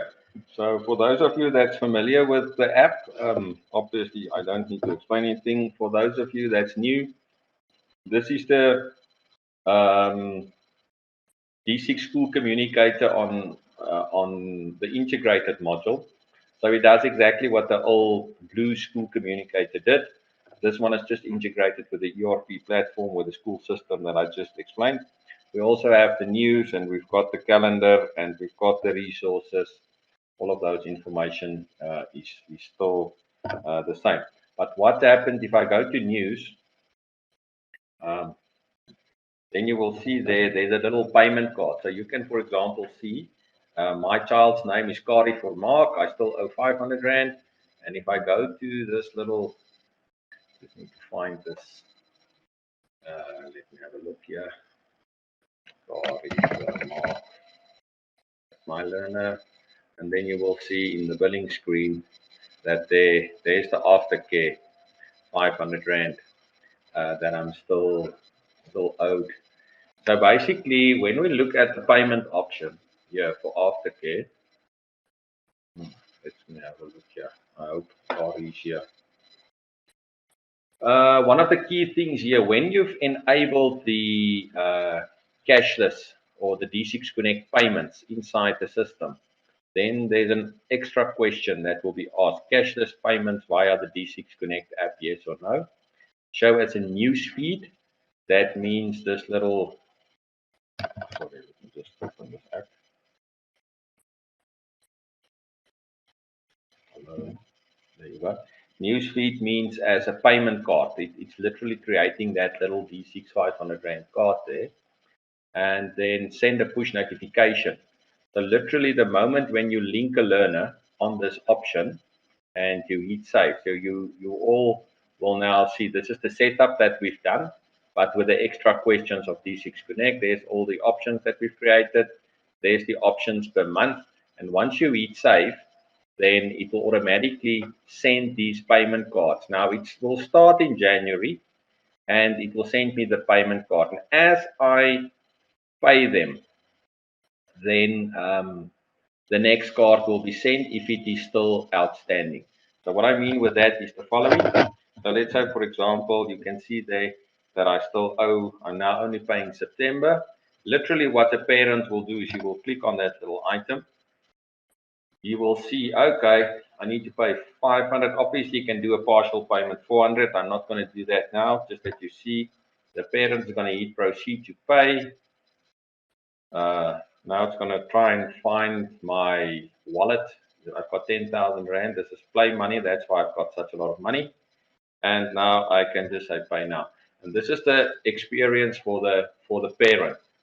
But what happened in the background is that the system automatically issued, before I go on, I just want to show you, if I go back here, because that was September, you will now see that the system will now load the October fee for me. So once I've paid October, it will load November, but when I pay November, it will not load December, because December is only billable or payable from the 1st. And then on the 1st of December, the system will automatically send me this payment card. So once you've set up the D6 payment option on the profile, the system will just automatically every month send that out. So like in the old days, we used to send out SMSs for people to remind them to pay. This is just a totally automated process for that, that will send payment cards through to them. So that's just a little bit of some integrations that we've got there. But for me, what's nice is if you look at the receipt there, you will see there's my 500 Rand. And if you look at that specific receipt, it will say it was for Kari for Mark for Aftercare for September. Right, and it's just a totally automated process. If I go for the next one, proceed to pay. I'm just going to show you guys here. I'm just going to reload that page and just wait. Oh, I must first click pay on my app. As I do that, there you see the new receipt just came in for October. All right, and then it's just on my statement with the receipt number, etc. So that is what we called when we're talking about receipting. We've showed you the cash, we've showed you the direct deposit, we showed you the Connect app. Now, what's nice about the Connect app is that it's available for both projects as well as the school fee option. So for projects, while we have a little bit of time, I can just quickly show you. We can create a new project. We can just say this is the debtor journey project, and we're going to select the person. That's a list of people in the name. Does it have a specific amount? Yes. We're going to say 250. Link specific learners. Yes. You can either link it per learner, per register class, or grade. I can't remember. Mine is somewhere here in the high school. I'm just going to include it there. And allow cashless payments. Yes. So you've got an option to switch it off if you don't want to allow that. But we're just going to say yes for now, and we're going to say add. So that is how easy it is to create the debtor journey project. But what happens on my screen is literally a new, there you will see automatically the new debtor journey project payment card came in. At this point, we can literally go back and say, let's say you want to reconcile who has paid, who hasn't paid. So under your My Project page, there you will see the debtor journey project. There's 250 Rand. And if you say who has paid, it's going to give you a list of all the grade 8, 9, 10, and 11 learners. My learner's name is Kari for Mark, and already paid is 0. So at the moment, I'm going to hit pay on my phone. Okay, it's going to go there. It's going to look for money. And then 250 Rand, and I'm going to pay that. And I'm going to say close. So now it just says, also it updates this little payment card at the top of the feed, and it will show you there, payment. Thank you for your payment. I still owe 0. But if you go here now and you go to my home, to my projects, then you will see there's a couple of Rand that came in. You say who has paid. I think some of the other people is also on the call. Tradu recap paid. That's what must be Elmer is learner. And there's Kari for Mark. I paid 250 Rand. Then it's already ticked off. So once we just highlight the people that still owes. That's start of standard functionality that we've got inside the system that we just quickly wanted to show you guys. Right, Charles, I spoke a little bit about the debit orders. And we also now with the other debtors module have included the functionality that you can actually run debit orders not only on school accounts, but also on the other debtors accounts. All right, and debt collectors will handle when we just get to them. All right, so thanks, Charles, again for your offer for the schools for waiving all of those fees. All right, and now it's 11 o'clock. Now let's see. I just wanted to see if I think I'm an hour in advance. Oh no, half an hour in advance. So guys, I think what we're going to do, can I ask that we quickly just take a 10-minute break? Just quickly, we all join. I'll just quickly check out all the questions and then we'll start in, let's make it 10 past 11. Is that fine by everybody? So I'm just going to stop my screen share for now. And then just stay on the link and please don't go away. 10 minutes so everybody can quickly run to the bathroom, etc. And then we'll see you guys just now. Thanks. 10 past, that's 8 minutes. Okay. Okay, guys, so we're going to continue. Let me just see if the people are still awake there. Yes, it looks like we haven't lost anybody along the way. So there's 1 or 2 unanswered questions, and there's also a question regarding the financial year end, which a couple of you have inquired. So just before we close off, I'll quickly handle That's that question for you guys. All right. So we're basically now at the point of talking about the other debtors module. So first of all, I need to apologize. This module was very long overdue. We wanted to have it already by the end of term 2, and but there was just such a lot of places in the system that it influenced that we delayed the project. But I think it was good that we did that, because at least everything is working. We've included debit orders for you guys for that, and a lot of the reporting is also there. So the other debtors module was basically created to facilitate all non-school related billing. So with that, we're talking about the renting of the school, your advertisement boards, the newsletter advertising, schools that do cost sharing. So one school can invoice another school. So in the one school, it will be the other debtors module. In the other school, it will be the creditors module. But I think you guys understand what this is all about. You would then also be able to charge a learner or a parent if, let's say, a learner forgot his book or threw away his textbook, and you guys want to charge him for that, you can now do that through this other debtors module. Right, so important is that the control account, again, for the other debtors is an account receivable type in the general ledger. We already elaborated a lot about this. And you get separate reporting in both the general ledger, age analysis, trial balance, so you can have separate reporting on this debtors book, if we may to call it that. Right, so the functionality that is available is the following. And we're basically going to go through all of this now and spend the next, I think, half an hour or hour on this topic. So firstly, we're going to create a new debtor account. I'm going to show you how that works. We're going to create a new invoice. Invoices can be created either as draft or final or pro forma.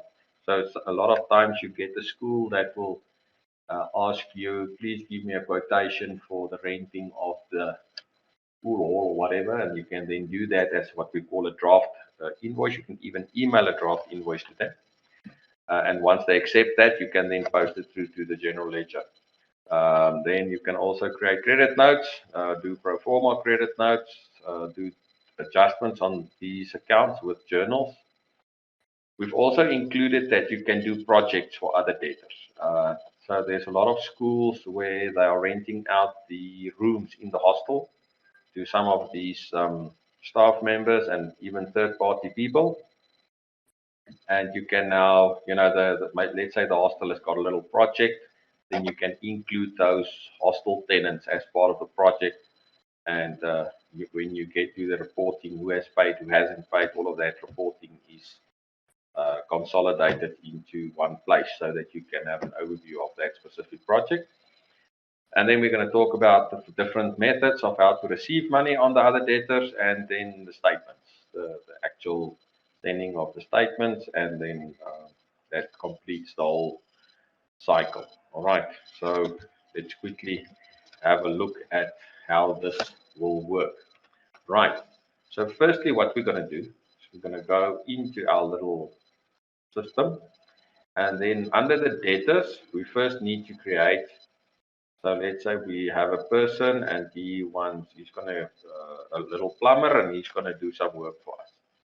Okay, now what we're going to do, you're going to go into debtor accounts. Important here is that you have a drop down of school debtors, other debtors, and collector debtors. So there's the three types. If you go school debtors, it's self-explanatory. Every learner has got a learner control account and an in advance account. There you can click on it and get the transactions. If you go to collector debtors, it's going to list all your people to which you have handed over. There's the balances, and if you click in a balance, you will see every single learner with what is outstanding in that. You will also see once a learner pays up that handover account, it automatically closes the account of the collector. All right. Then the third one is other debtors, and As you can see here, we don't have any other debtor. We are going to create our first other debtor. So we first have to say, let's open on the red plus. Where are we now here? Let's quickly reload that. I hope you guys can still hear me because this thing is so slow. Right, we're going to open up, and then the system allows you to create a collector, but not a other debtor. It's grayed out. Because we are saying to you there, we could not find an account that's appropriate to use as an other debtor control account. Please go to Finance General Ledger to create a new account receivable account if you want to create the other debtor. So that's kind of self-explanatory. We need a control account. So in the General Ledger, let's quickly just filter our accounts receivable. Collectors is 003001. Or let's just go like this. There's one, but we want to create account receivable. Just going to put a 1 there.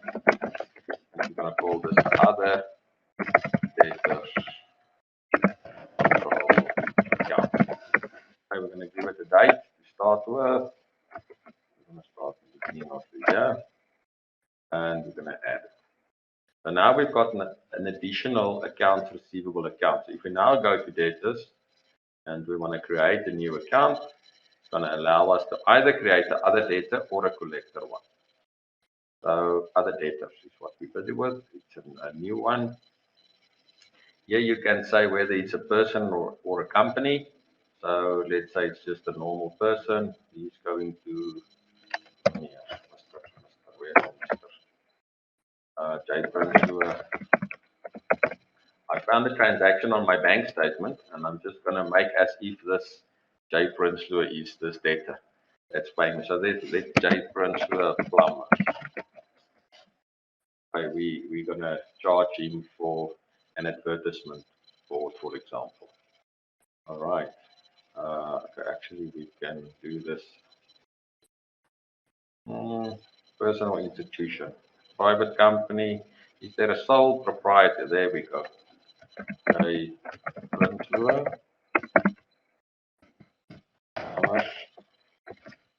Okay. Registered name. Registration number, registered for VAT, all of these things. Preferred communication language. We're going to put in a telephone number. And important is an email address. The email address that you add for this contact detail of accountable person is the email address that for me to receive that, I'm just going to put my email address in there. And then we're just going to say where we are. This little red asterisk means you need to complete the information. We have to complete the contact person. We don't have to. Okay. Pay by debit order. Here we can say yes or no. If you say yes, then obviously you have to complete the banking details. I'm just going to say no for now. And then it's going to ask you which account, control account, there's the new account we just created. It automatically creates debtor number 1 with a D reference. And this reference number is the reference that you're going to give this debtor to say this is what you need to pay in with. Okay, so we can just leave it blank. If it's D001, just leave it blank because it will automatically pick it up. We can then do payment terms. So this is important because this reflects on the on your age analysis whether it's payable or not. Then let's just say 21 days for this. So all new invoices that we issue for this debtor will default to 21 days, but you can overwrite it per invoice. All right, and let's just create an account. Let's say from the 1st of January. From the 1st of January. Okay. So now we've created another debtor account. So if we now say filter other debtors, J. Prinsloo plumbers, and then you can see there's nothing outstanding. So if you click on that little link, there's no transactions from the beginning up until now. Right. So what we now need to do, let's just quickly go. So that is how to create a new debtor account. Right, now we want to create an invoice. So an invoice is going to be finances under the debtor invoices. So for those of you that seen the new button of invoices, you remember for those of you that used to be on the system, you could never view the actual invoices. You could only view the statements. But now you can see school debtors or you can see other debtors, the invoices for them. So Prinsloo, there is nothing for you. So now we're going to create a new invoice for Prinsloo Plumbers. Going to ask me today the next invoice number. There you can see the default. Is it a tax invoice? No, because it's not registered for VAT. We're busy also putting in VAT for certain schools, which all the farming schools specifically, they need to be registered and claim back some VAT. Here is an important one. Pay invoice by debit order. All right. We're going to say if there were some space available, okay, for the rest of the year, then you see here, if it was 0 days, then it will tell you that the debit order submission for November is already finished.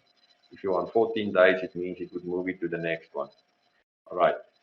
So I see currently we only facilitate the current year, but that shouldn't be a problem.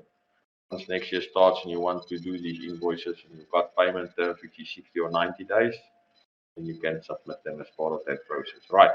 And let's just say this guy needs to pay us 1,600, and that is for an advertisement for, let's call it the code is F67, for example. All right, and then we're going to create a new item. Advertise. If we really want to, we can just say it's one of them, it's 1,600 Rand. And to which account, there we can just say fundraising projects or advertisement income. I'm not too sure if the school has got this, not yet. So let's just, billboards. They've got billboards as an item. And if you want to, you can add more lines. It's not the issue to add more lines, or you can just say you want to remove the lines. Maybe we must charge him 1.5 for the advertisement board, and then charge a admin fee 400 Rand, just that you can get the. And we save that goes to a specific project. It goes to our Christmas party project. Fantastic. All right, and then we're going to say save as draft or save. So this save as draft will create this pro forma invoice. The save will actually create the invoice. All right, so then we're going to say save as draft. And now we've got a little invoice, and you can see that it's a different color. It's in orange. And then we can actually preview this. There is the lines, and we can actually preview it. So there you can get a pro forma invoice, which opens the plumbers, blah, blah. Preliminary invoice that you get there. Or you can say quickly email him. Are you sure you want to email this? And it pops up the email address, and you can say yes. And if I read my email, sure.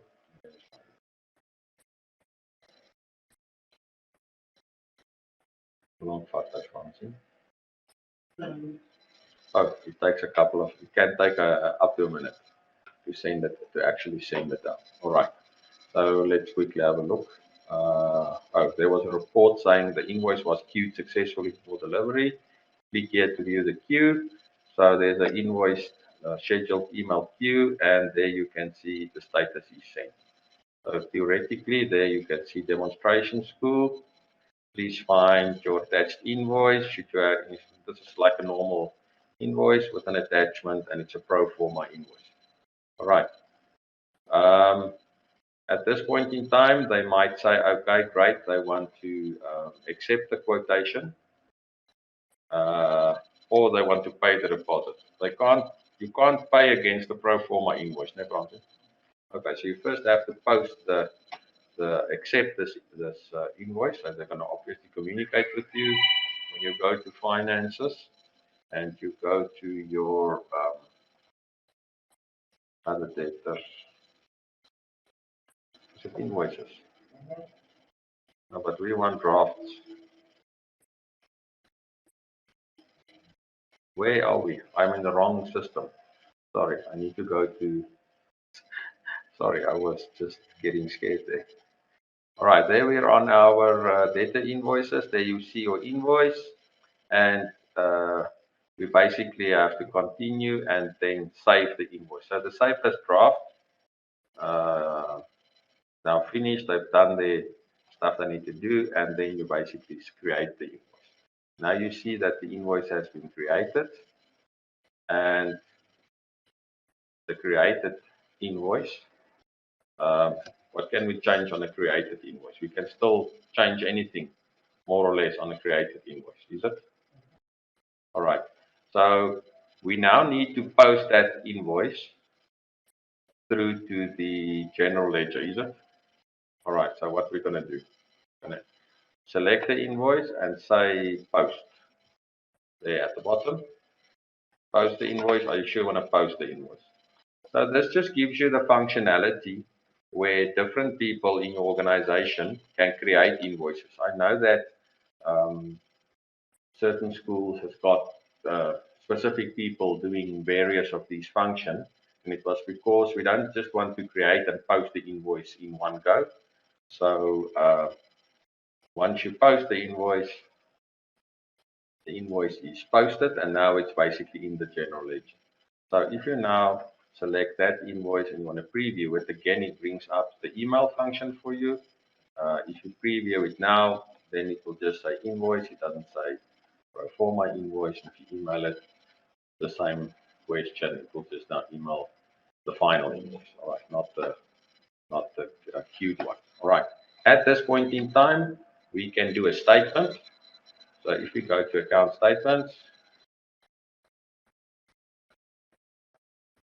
and here you select at the top, you say you want school collector or other debtors, you want other debtors, and then there's only one other debtor. And if you print the statement, there you can see there's an invoice for 1,600 Rand with that. There's also an option here, print detailed transaction allocations. If you do that, then it will show the detail of invoice, which is an admin fee and advertisement invoice for 1,500. And the guy owes you 1,600 Rand. So nothing funny. It's literally the same as it looks and works exactly the same once it's saved to the ledger as in the rest of the system. So for those of you that are existing customers, you know that the school debtors is driven from the third screen of a learner, where this invoice is just driven. You have to capture and save and update it to the ledger in order for the transaction to take effect into the system. Right, so if we just look at quickly, we've created the new debtor account, we've created the invoice, a pro forma, and a final receipt. We can create a credit note. It's the same process. If you go for credit note, you can say create a new credit note for which debtor, for Prince Lua, and then it's literally you load. You want to reverse the admin fee or go with whatever the issue is. Create it as a draft, save it, and the process is exactly the same. If you have a credit note and an invoice on a debtor, and you are doing debit orders, those two will be deducted from each other. The transfer process? Yes. So they will basically, you'll take the net amount of the debit order. Okay, and then journals, debtor journals basically works the same. So it's normal journal. This screen, I'm sure most of you know, but here instead of, you still do a debtor journal, but not school collector, you will now do other debtors to a ledger account. And then you'll say, let's say we only want to charge the guy 1 Rand less. The screen, the majority of you guys know, you will say that you want to give back 100 Rand to the Christmas party, only outstanding at that 100 Rand, and against that admin fee, we want to reduce that to 100 Rand, and then click OK. If I do that, what are we going to do with the payment? Is there a space for the payment to allocate it against the project? Yes, we can do that. So let's say we don't want to load the admin fee as a line on this invoice. We actually want to create a little project for this principal guy. Then we can say there against that same project, let me just say correction at fee.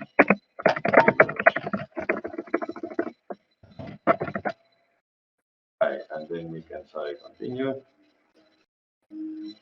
And now obviously the guy only owes us 1,500. So if we look at the statement, I'm actually trying to do 3 transactions in 1 year.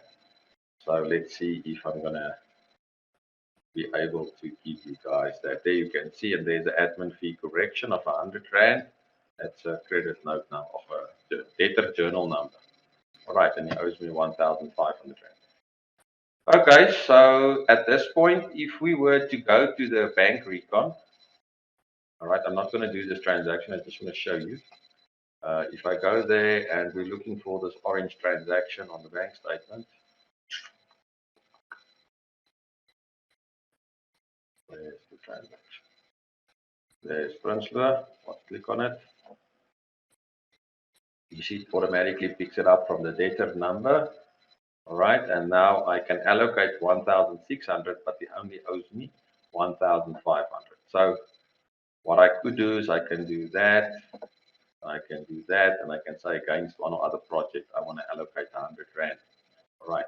I just want to show you in the same transaction that what we've done is in the project's functionality, let's say it's part of our 2021 cash partaking. All right. We now have an option to include, link other contacts or debtors. And if we say yes, then it's going to bring all the other debtors or contacts onto this project. Now, unfortunately, it's 150 Rand, so it will still owe me 50 Rand after this. Okay, so we're just going to say continue. I don't want to do staff members. I don't know why we don't have staff members. Just say no.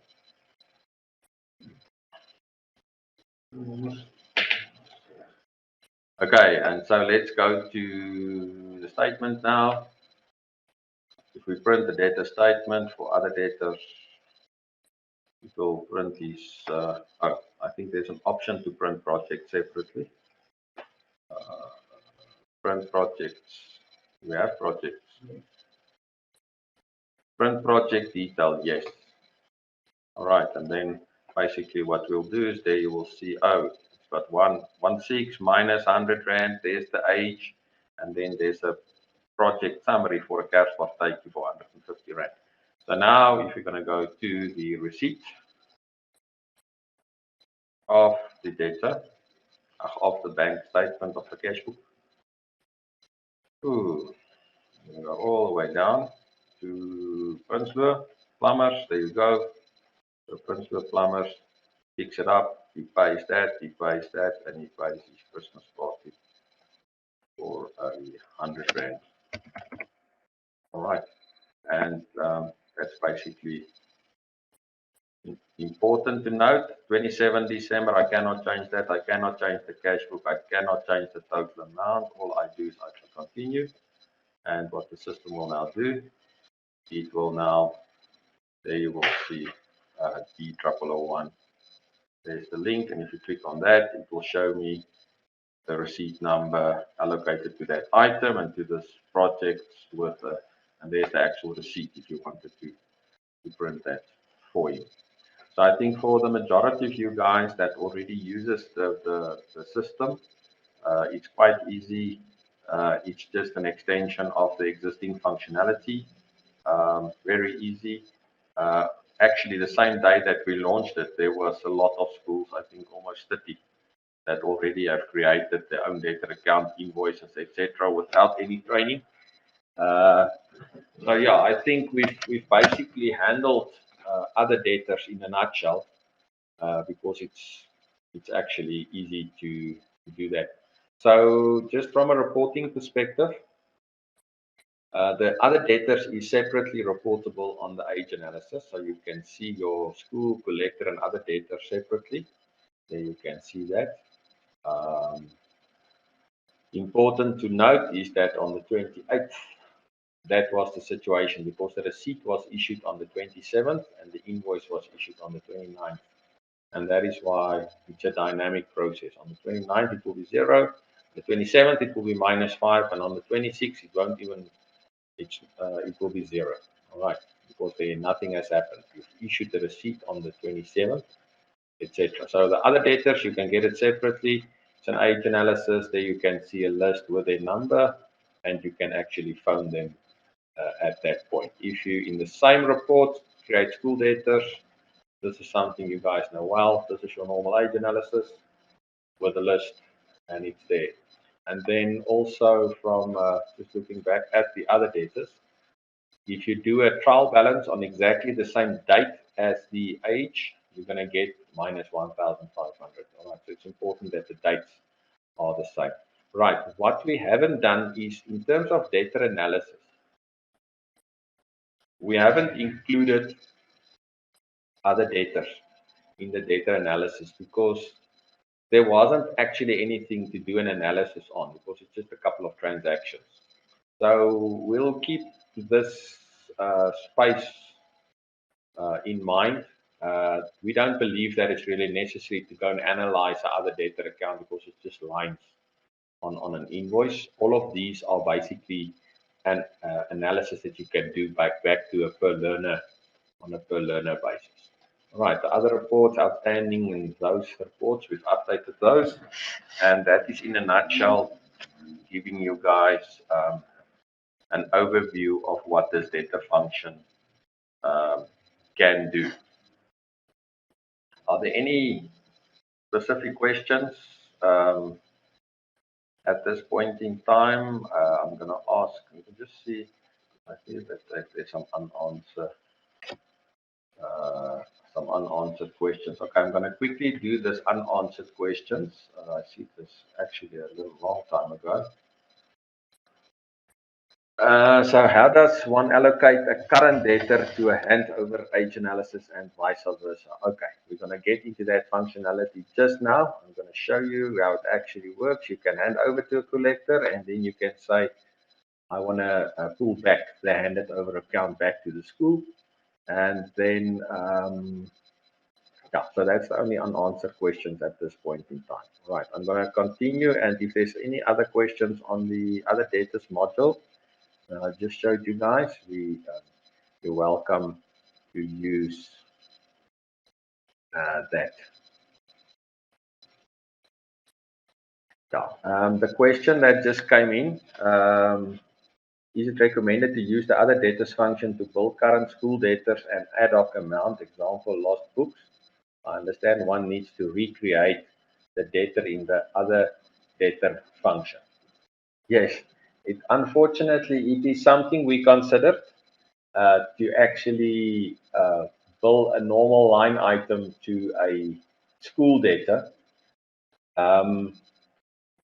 And we eventually decided against that because that would have just postponed. So it is something that is still on the cards. For now, you're just going to create a Piet Coffin pool and bill him for his textbook. And once it's paid, it's done and dusted, and the transaction is in your books, accounted for, and you know that for us that was the main thing, is that too many schools started complaining about, you know, they need to run these transactions via the cash book or in a separate accounting system, which created problems. So sorry for that, but it's a good question, Shayan. Thanks very much. Okay, so let's move along to the next and the last section of this of the today's session. 11:40. Let me just see how far we are ahead. Oh, we are so far ahead. We are about 20 minutes ahead of schedule. So let's quickly have a look at handover debtors. All right, so basically handover debtors. This is the school debtors, important school debtors, that we want to be managed by third-party companies after unsuccessful internal follow-up. So You've made notes, you've loaded promise to pays, you followed up, and there's still no solution. So schools can create their own collectors or select from a list of D6 partner collector companies. The control account for handover accounts is also an account receivable type in the general ledger. The process is facilitated via a debtor handover journal, and all historical information on the handover item is kept indefinitely. So I think this is the one key thing. So if my learner owed you school fees for 2016 and you tried everything and you want to hand over that 2016 school fees for Darnell Pretorius, you're going to hand that over to, let's say, collector 1. That information of Darnell Pretorius school fees October 2016 will remain on that line.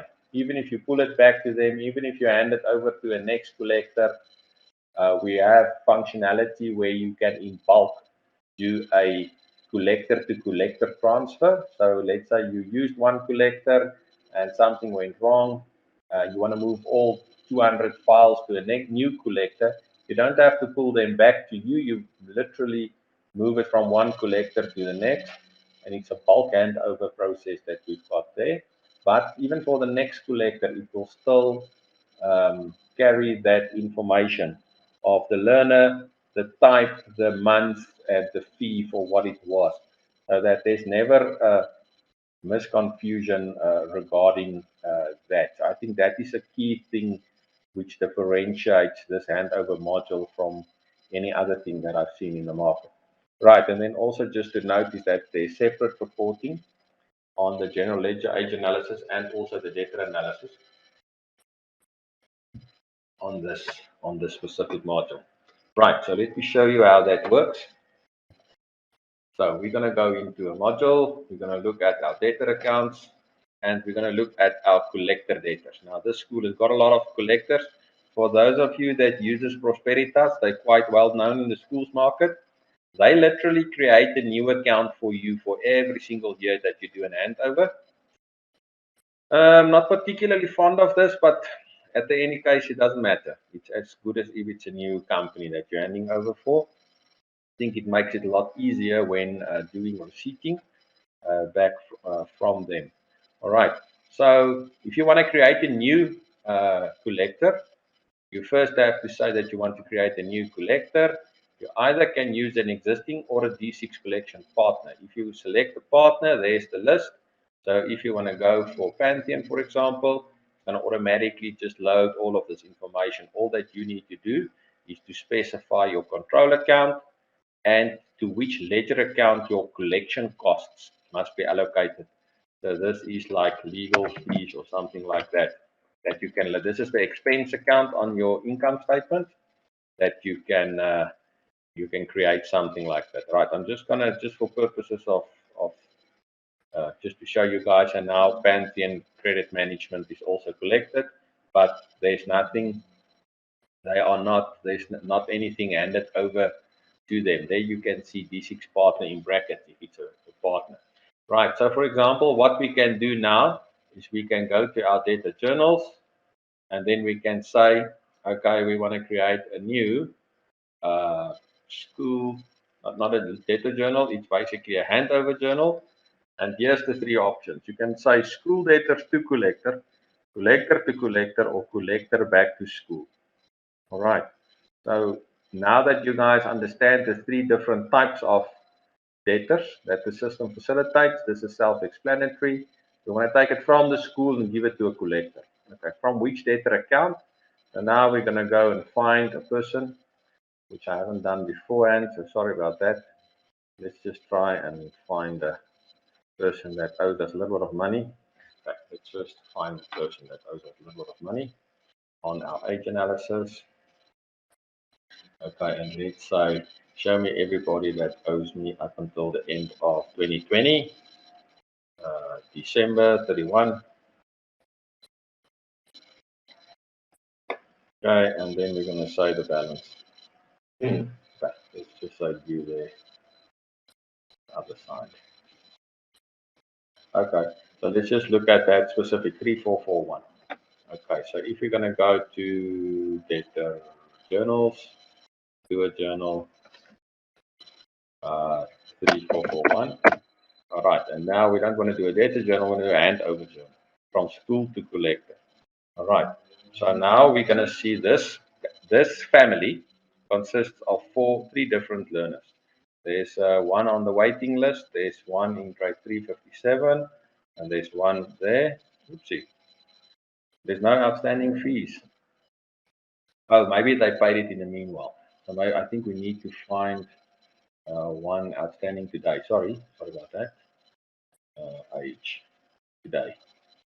Okay, great. So let's just have a look. Actually, there's one. 3172. Okay, 3172. Journals. Sorry about this, guys. And you onthou sien nommer 3172. Okay, there we go. School to collector. Okay, so basically what this means is this guy owes us 49,500 Rand. I'm sure you guys are used to these type of figures. And it splits automatically all the learners. There you can see 3 learners with 3 of that. Now we says to who must we hand over this debt, and it brings up all your different options. We've just created Pantheon.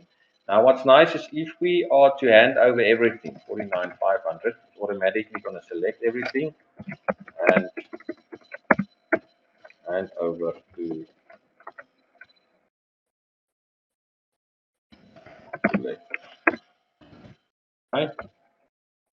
Very important to note is this date of the handover. All right.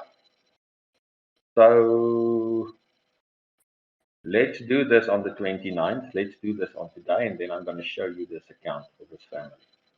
All right. And if I say continue, it's done.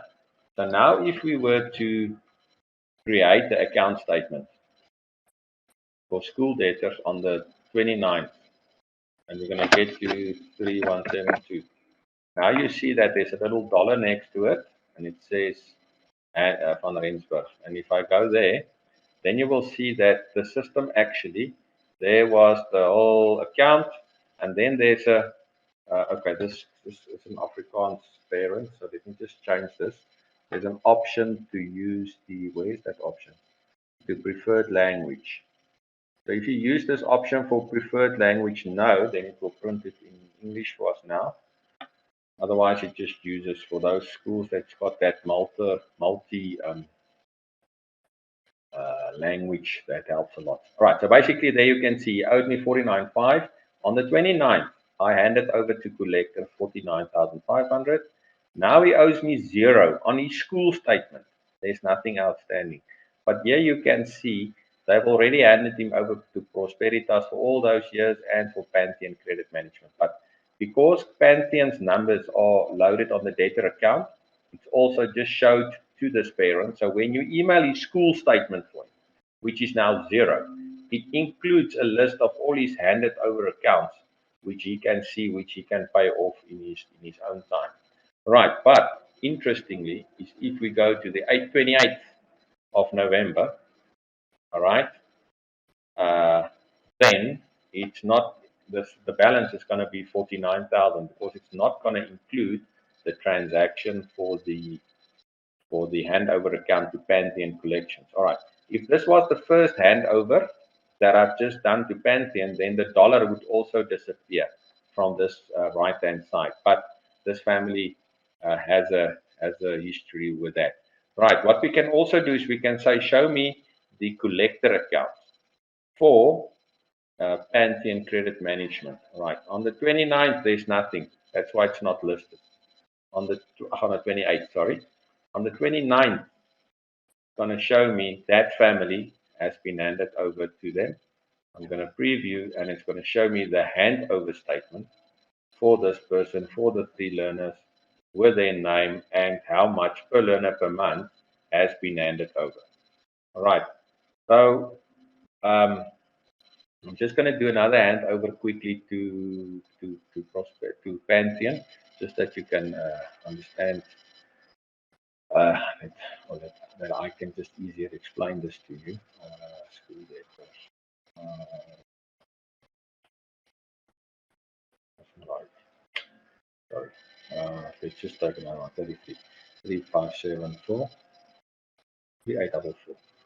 3844. It's a journal. All right. So the next question I'm going to get is, can we do this in bulk? Hand over everybody that owes us money on this date. The answer is no. And the reason was that the schools felt at the time when we developed that that's not very urgent functionality. They wanted to go through every single one and do these handovers manually. So that's still something that's lying here on my to-do list. Let's just say school debtor to collector 3844. Kan jy onthou wat is die nommer? Let me just quickly check what's the number.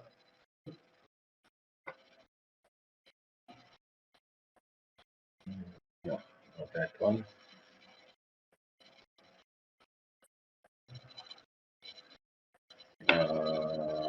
What is now? 1683.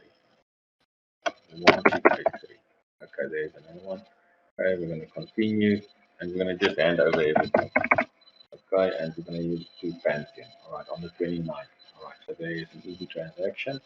We're going to say hand over to Prosperity. There we say collector, Jing, and safe. Right. So basically, what happens now is that this is the amount that was handed over. It's out of our lives. Basically, the system has journalized now. So it's basically the moment you do this handover journal, it credits your normal learner control account and it debits the handover collector report. So when we look at, for example, a debtor analysis, and we say, show me an analysis of my collectors, and I look at that specific one, on a list, there's the learners, and this is the amount of learners per learner per month. You can even include category details, so you can see whether it's school fees, hostel fees, etc., etc. That is sitting with that one. So now 33 times it's 66,000. But at this point, when we go to our debtor accounts and we filter out our collectors, then Pantheon should sit at 66,000 rand, which consists of those 2 families, which consists, that one is just a list, there's all the transactions, or if we go back, that 49.5, there's the list of all the transactions with a new, it's a debtor handover journal, number 1164, but the journal includes these, let's look at the number of lines that's on there. On that journal number, there's 34 lines, and it basically does the transactions for you. So, in the real world, this collectors now goes and they try and collect these fees. They phone these guys. They do whatever they want to try and collect. When you go onto your bank reconciliation, they will then pay money into your bank account. I'm just going to use this transaction. There you can see Prosperitas, but that will typically be something like, what is this one? Pantheon. So here we can say this is a collector receipt. We're going to select credit management, and there you will see. Now they're going to give you your remittance and say how much of this is have you received. They can say, okay, yes, we have collected onto Wheel and we've collected on Van Rensburg, and we're going to say continue. And now what it basically does is you will see on the 12th of November into that bank account, we've received 12,715 rand. There, you remember when we created this data, we asked which is the collection fee account. So let's say they will say, right, 500, let's just say 10%, let's just say 2,650 rand is the collection fees that they levied, right, that the school needs to pay. It means we only received 12,715 rand, but there's fees that we need to allocate. So we need to credit some of these debtors to the amount of 15,000. Now we're going to go in there, and as you can see, it's on a handover account, but we still have the properties of January, of which learner, which option, which month, everything, and we can just start saying, okay, we've received that money, and on that learner we received that money, on that learner we received that money, and on that learner we received that amount. All right, and then there we're going to go this 365.91. For those of you that's new on the system, a full allocation is green, a partial allocation is orange, and if you want to allocate more to a line that's outstanding, it's red, but the system won't allow this. So there you can say, and then if you just read continue, it does the receipt for you. So now you can see there's your line, 12,000 Rand. There you can see what has been done with the line. You've allocated it to all of those ones. Plus it posted your collection costs for you, the journal that normally you would have had to do by hand. So I think in a nutshell, this summarizes handover functionality. The other, let's quickly just do the reverse of that. Let's just say we want to pull back all the outstanding. We want to do a new data journal. We want to do a handover journal, but we want to do, let's say, from one collector to another collector. From which collector? So let's say everything that is sitting with Pantheon collections at the moment, we want to move that to which collector? Let's say to Robinson Creer, okay, and we just want to there's 50,000 Rand outstanding. Remember, there was 66 minus the 15,000. So we want to move everything over. Just say close account with Pantheon. Okay. And then obviously, because it's the same amount, everything will be ticked. So literally what you could have done, you can move 100 Rand from that account over to a new collector, then it creates 100 Rand in Prosperitas or into the Robinson Creer, and 1,400 will remain with Pantheon. We're not going to go into that detail now. I just think that it's important that you see the functionality and that it's available.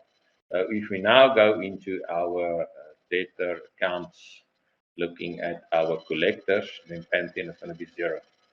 So there's the 0, but that 0 consists of all of those accounts. And then you can see all the transactions, receipts, handover accounts from the one collector to another collector, etc., with all the transactions sitting there. And at the end of the day, your total, let's say collectors, because they're all running in the collector's control account, these total balance, we can quickly check what that balance is.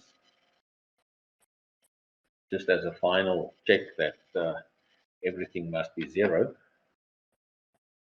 We can quickly have a look at all our collectors is 9,530,000. All right, and then if we sit in our data finance trial balance today preview, then our collector control account.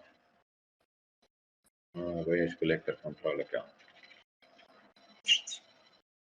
There's collector's control account is 9,530,242.29, which is the same as 9,000,005. Let's just, for those of you that can't see this, there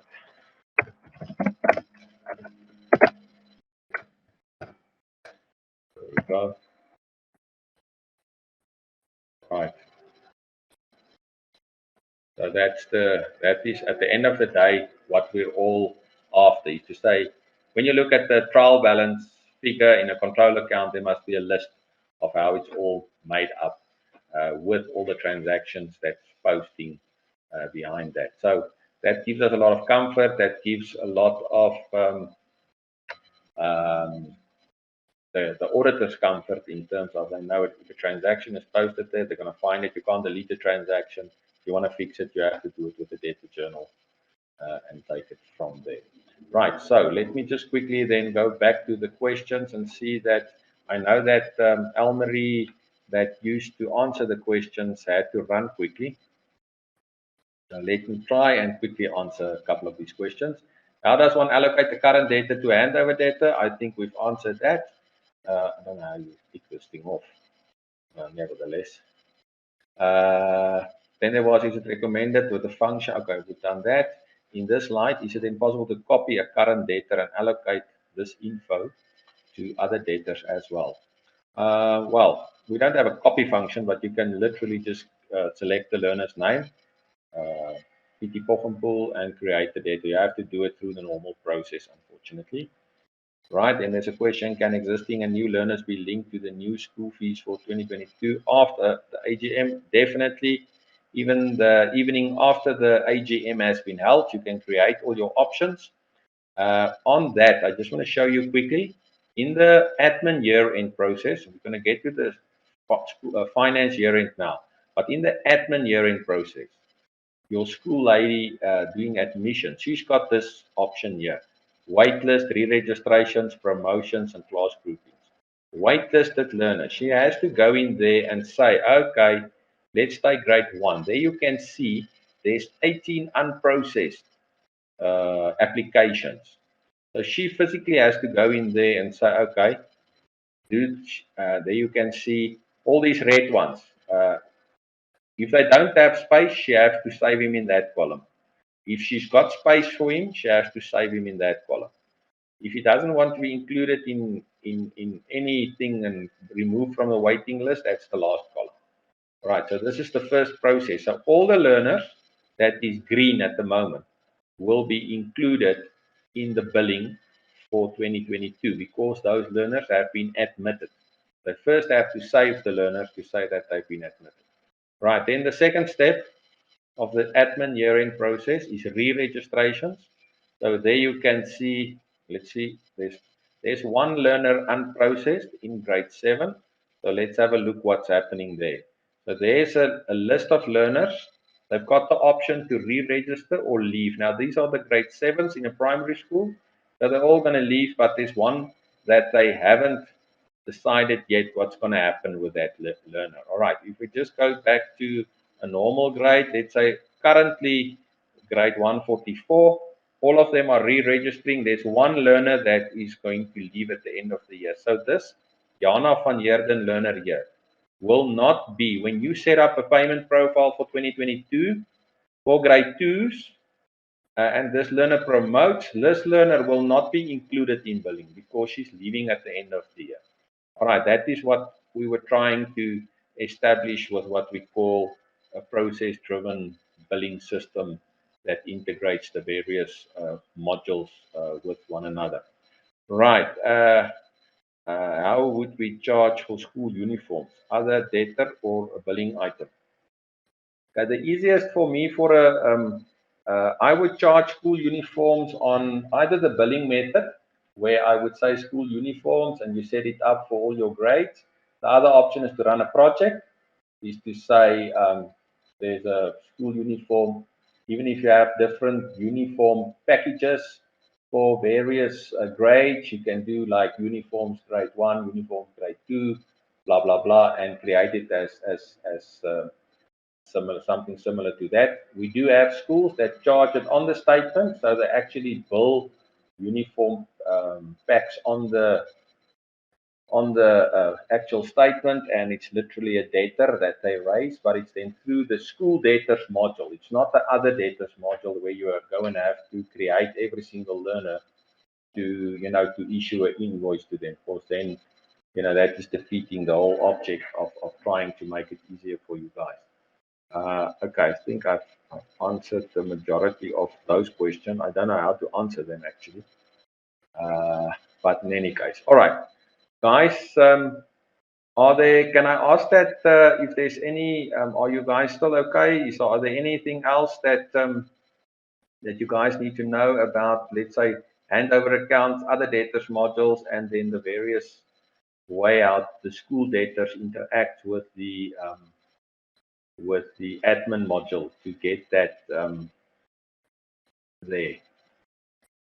Because if let me just quickly see. Because then what I basically want to do is I quickly then want to just, I think the one thing that's not related to today's training or today's session, but there's been a lot of questions on that, is financial year ends.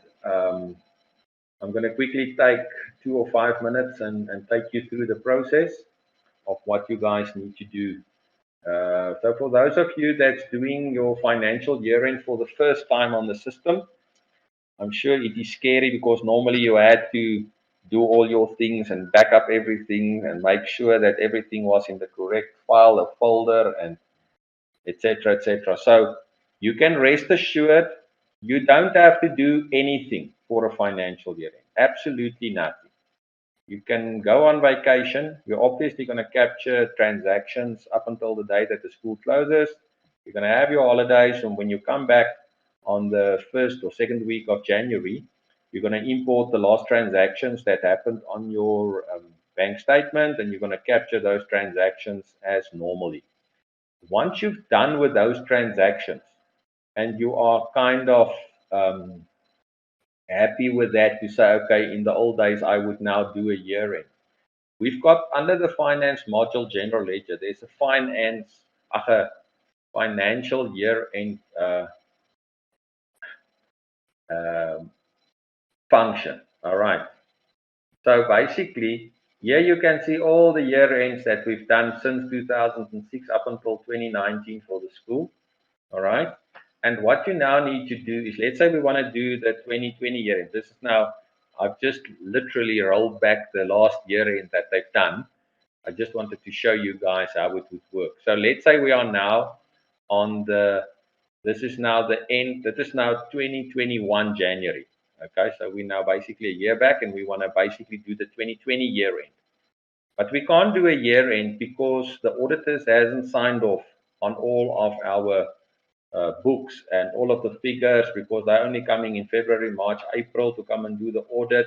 And what do we need to do? So what we've designed in the system is what we call a step-by-step year-end process to assist you guys not to worry about anything. All right, so just remember, in 2 months' time, you'll be able to do this with 2021. All right, on the 1st of January, you can do this with 2021. So just imagine we are now 1 year back. We are now on the 1st of January 2021. Now we want to close 2020. So we've designed the year-end process in 5 steps to say, okay, let's help you. Step 0 is allow posting of financial transactions in 2020. Right. If I save my year end there, it will tell you the year end was successfully done up to step 0. Right. What that will also trigger is a task for you under the finances that will say, hey, you can still do, where is that? Number 7, and you see it is flickering red, it means it's important.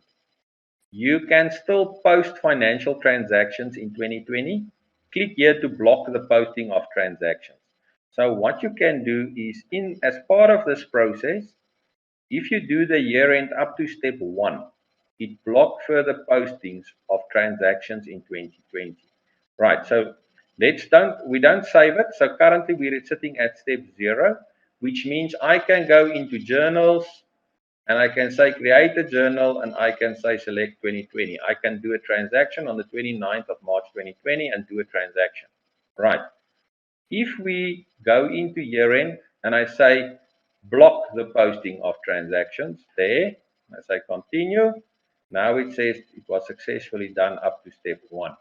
Now if I go to finance, journals, click, ching, I cannot select 2020 from the list anymore. All right. So we're basically assisting you. So all of the transaction capturing is now limited to 2021. But we haven't done the year end. We haven't had the audit. All we can see is currently we are sitting at block posting.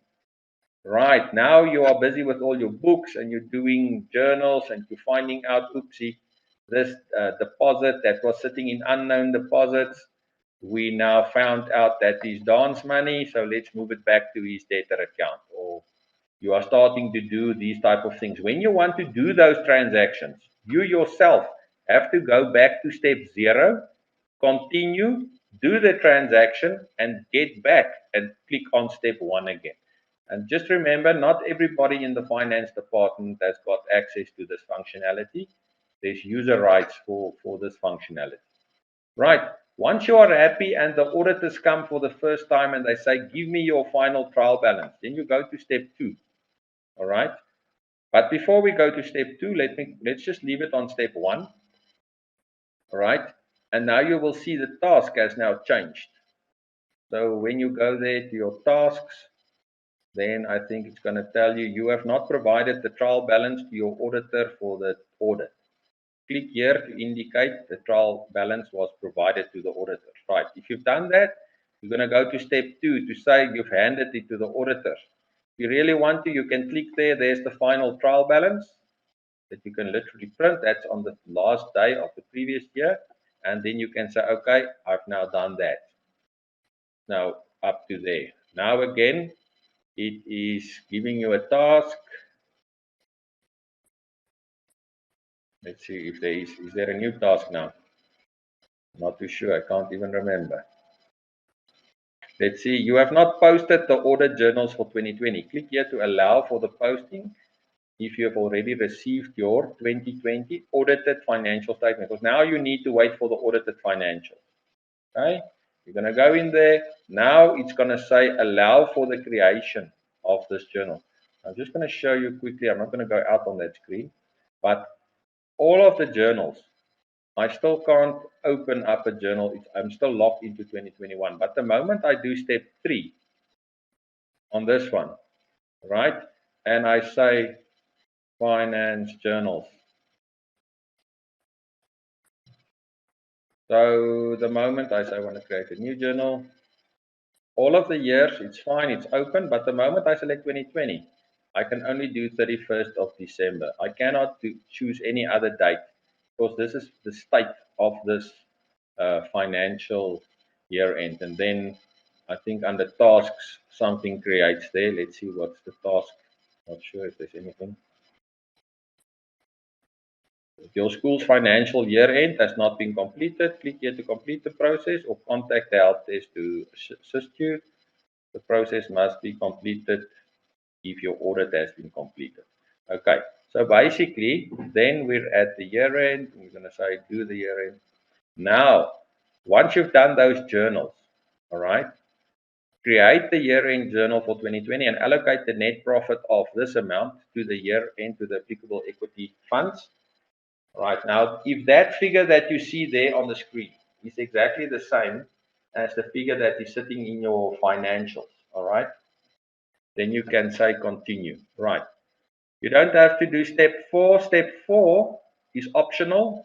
If you're happy and you only have one equity account, you can directly just go to step 5 and it will post it. If you've got multiple equity accounts or you want to ring fence certain accounts in equity, you must talk to your auditor about these things. You can go to step 4 because what that then does, it creates a journal for you, a year-end journal.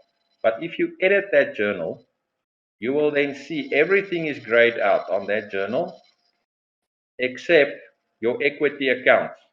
You can add more lines. So if you want to split your total accumulated profit against multiple equity accounts, you can actually do it here. So if we say, okay, 200,000 Rand must go to the equity fund up to the fixed asset reserve, we can do something like that. Whatever. I think you guys get the, I think it's just the credit that I need to put in there. And then we can say continue. And then when I'm doing that, we can say, okay, do a year-end journal. I'm happy, and we can say post the general ledger journal. I'm going to say, are you sure the profit must be this? I can say I can confirm, and that is the year end. So you can't really make a mistake. And again, we're now in 2021, so the red plus is now gone. You cannot do a year end of 2021 because it's not finished yet. But that red plus will start to show on the 1st of January 2021, of 2022 for 2021. You understand what I was saying? Then just another function that a lot of people don't know about. If you have your annual financial statements, you can click on that little link and say, I've got those statements, upload the statements. You can choose a file, and let's say you want to load one of these files.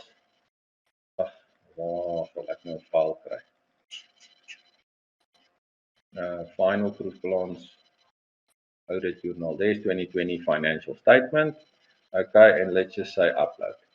So you literally select a PDF or an Excel, any file that you receive from the auditors, you upload it, and then there's a little view button there.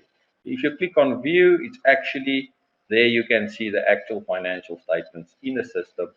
You don't have to worry about running around and finding the last PC that had that information on, etc., etc. So I think in a nutshell, we've learned from schools, through schools, with schools, and tried to put it together into a package that, as I said in the beginning, we're not perfect, but we've already sorted out a lot of the problems that schools encounter on a day-to-day basis, and we're constantly trying to make the system more effective, more efficient, and hopefully you guys can benefit by using something like this. Then I must just give a great shout out to Donata and her team for arranging all of this. Donata, I don't know whether you are still in the session. If you are, you can just switch on your camera. And Elmarie, there. There we go. Hello. So thanks very much for your assistance and arranging this. And yeah, I think it gave a brief overview of what we've got. In terms of debt management, the point 4 that I was mentioning, while we have a minute or two, I can just quickly show you guys. We do have functionality where you can capture your, can you still see my screen, Donata? Yes, I can. So you can basically capture debtor notes. So on a debtor, you can say for a specific debtor, you can do the following. You can say it's a text note, a promise to pay, an internal note. If you say it's a promise to pay, you can load the actual promise to pay with dates. So you can say in January and in February and in March, he's going to pay me 1,000 rand, 1,500, etc. like this. Okay. And then when you save, there's a task that's going to come up and say you've got so many upcoming promise to pay, and you can release that with a SMS to the actual parent.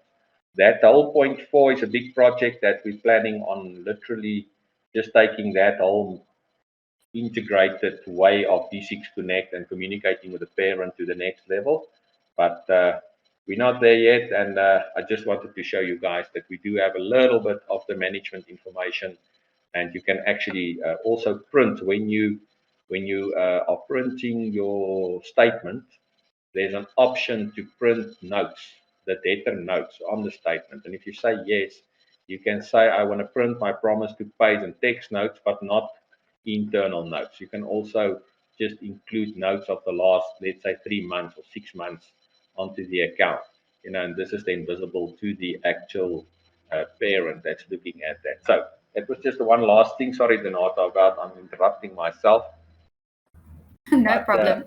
No, I think I'm just gonna stop sharing my screen for now, and just thank you and thank Elmarie for answering all the questions. Much appreciated. Also, Francie, that was here and helping me to set up everything. So thanks for that. Yes. Thanks, Don. I think it was a very good session. It was nice to chat to you all. We'll be sending out a mailer soon with the recording. So if you missed something, you'll be able to rewatch it. Thank you, everyone. Thanks, Don. Okay, bye.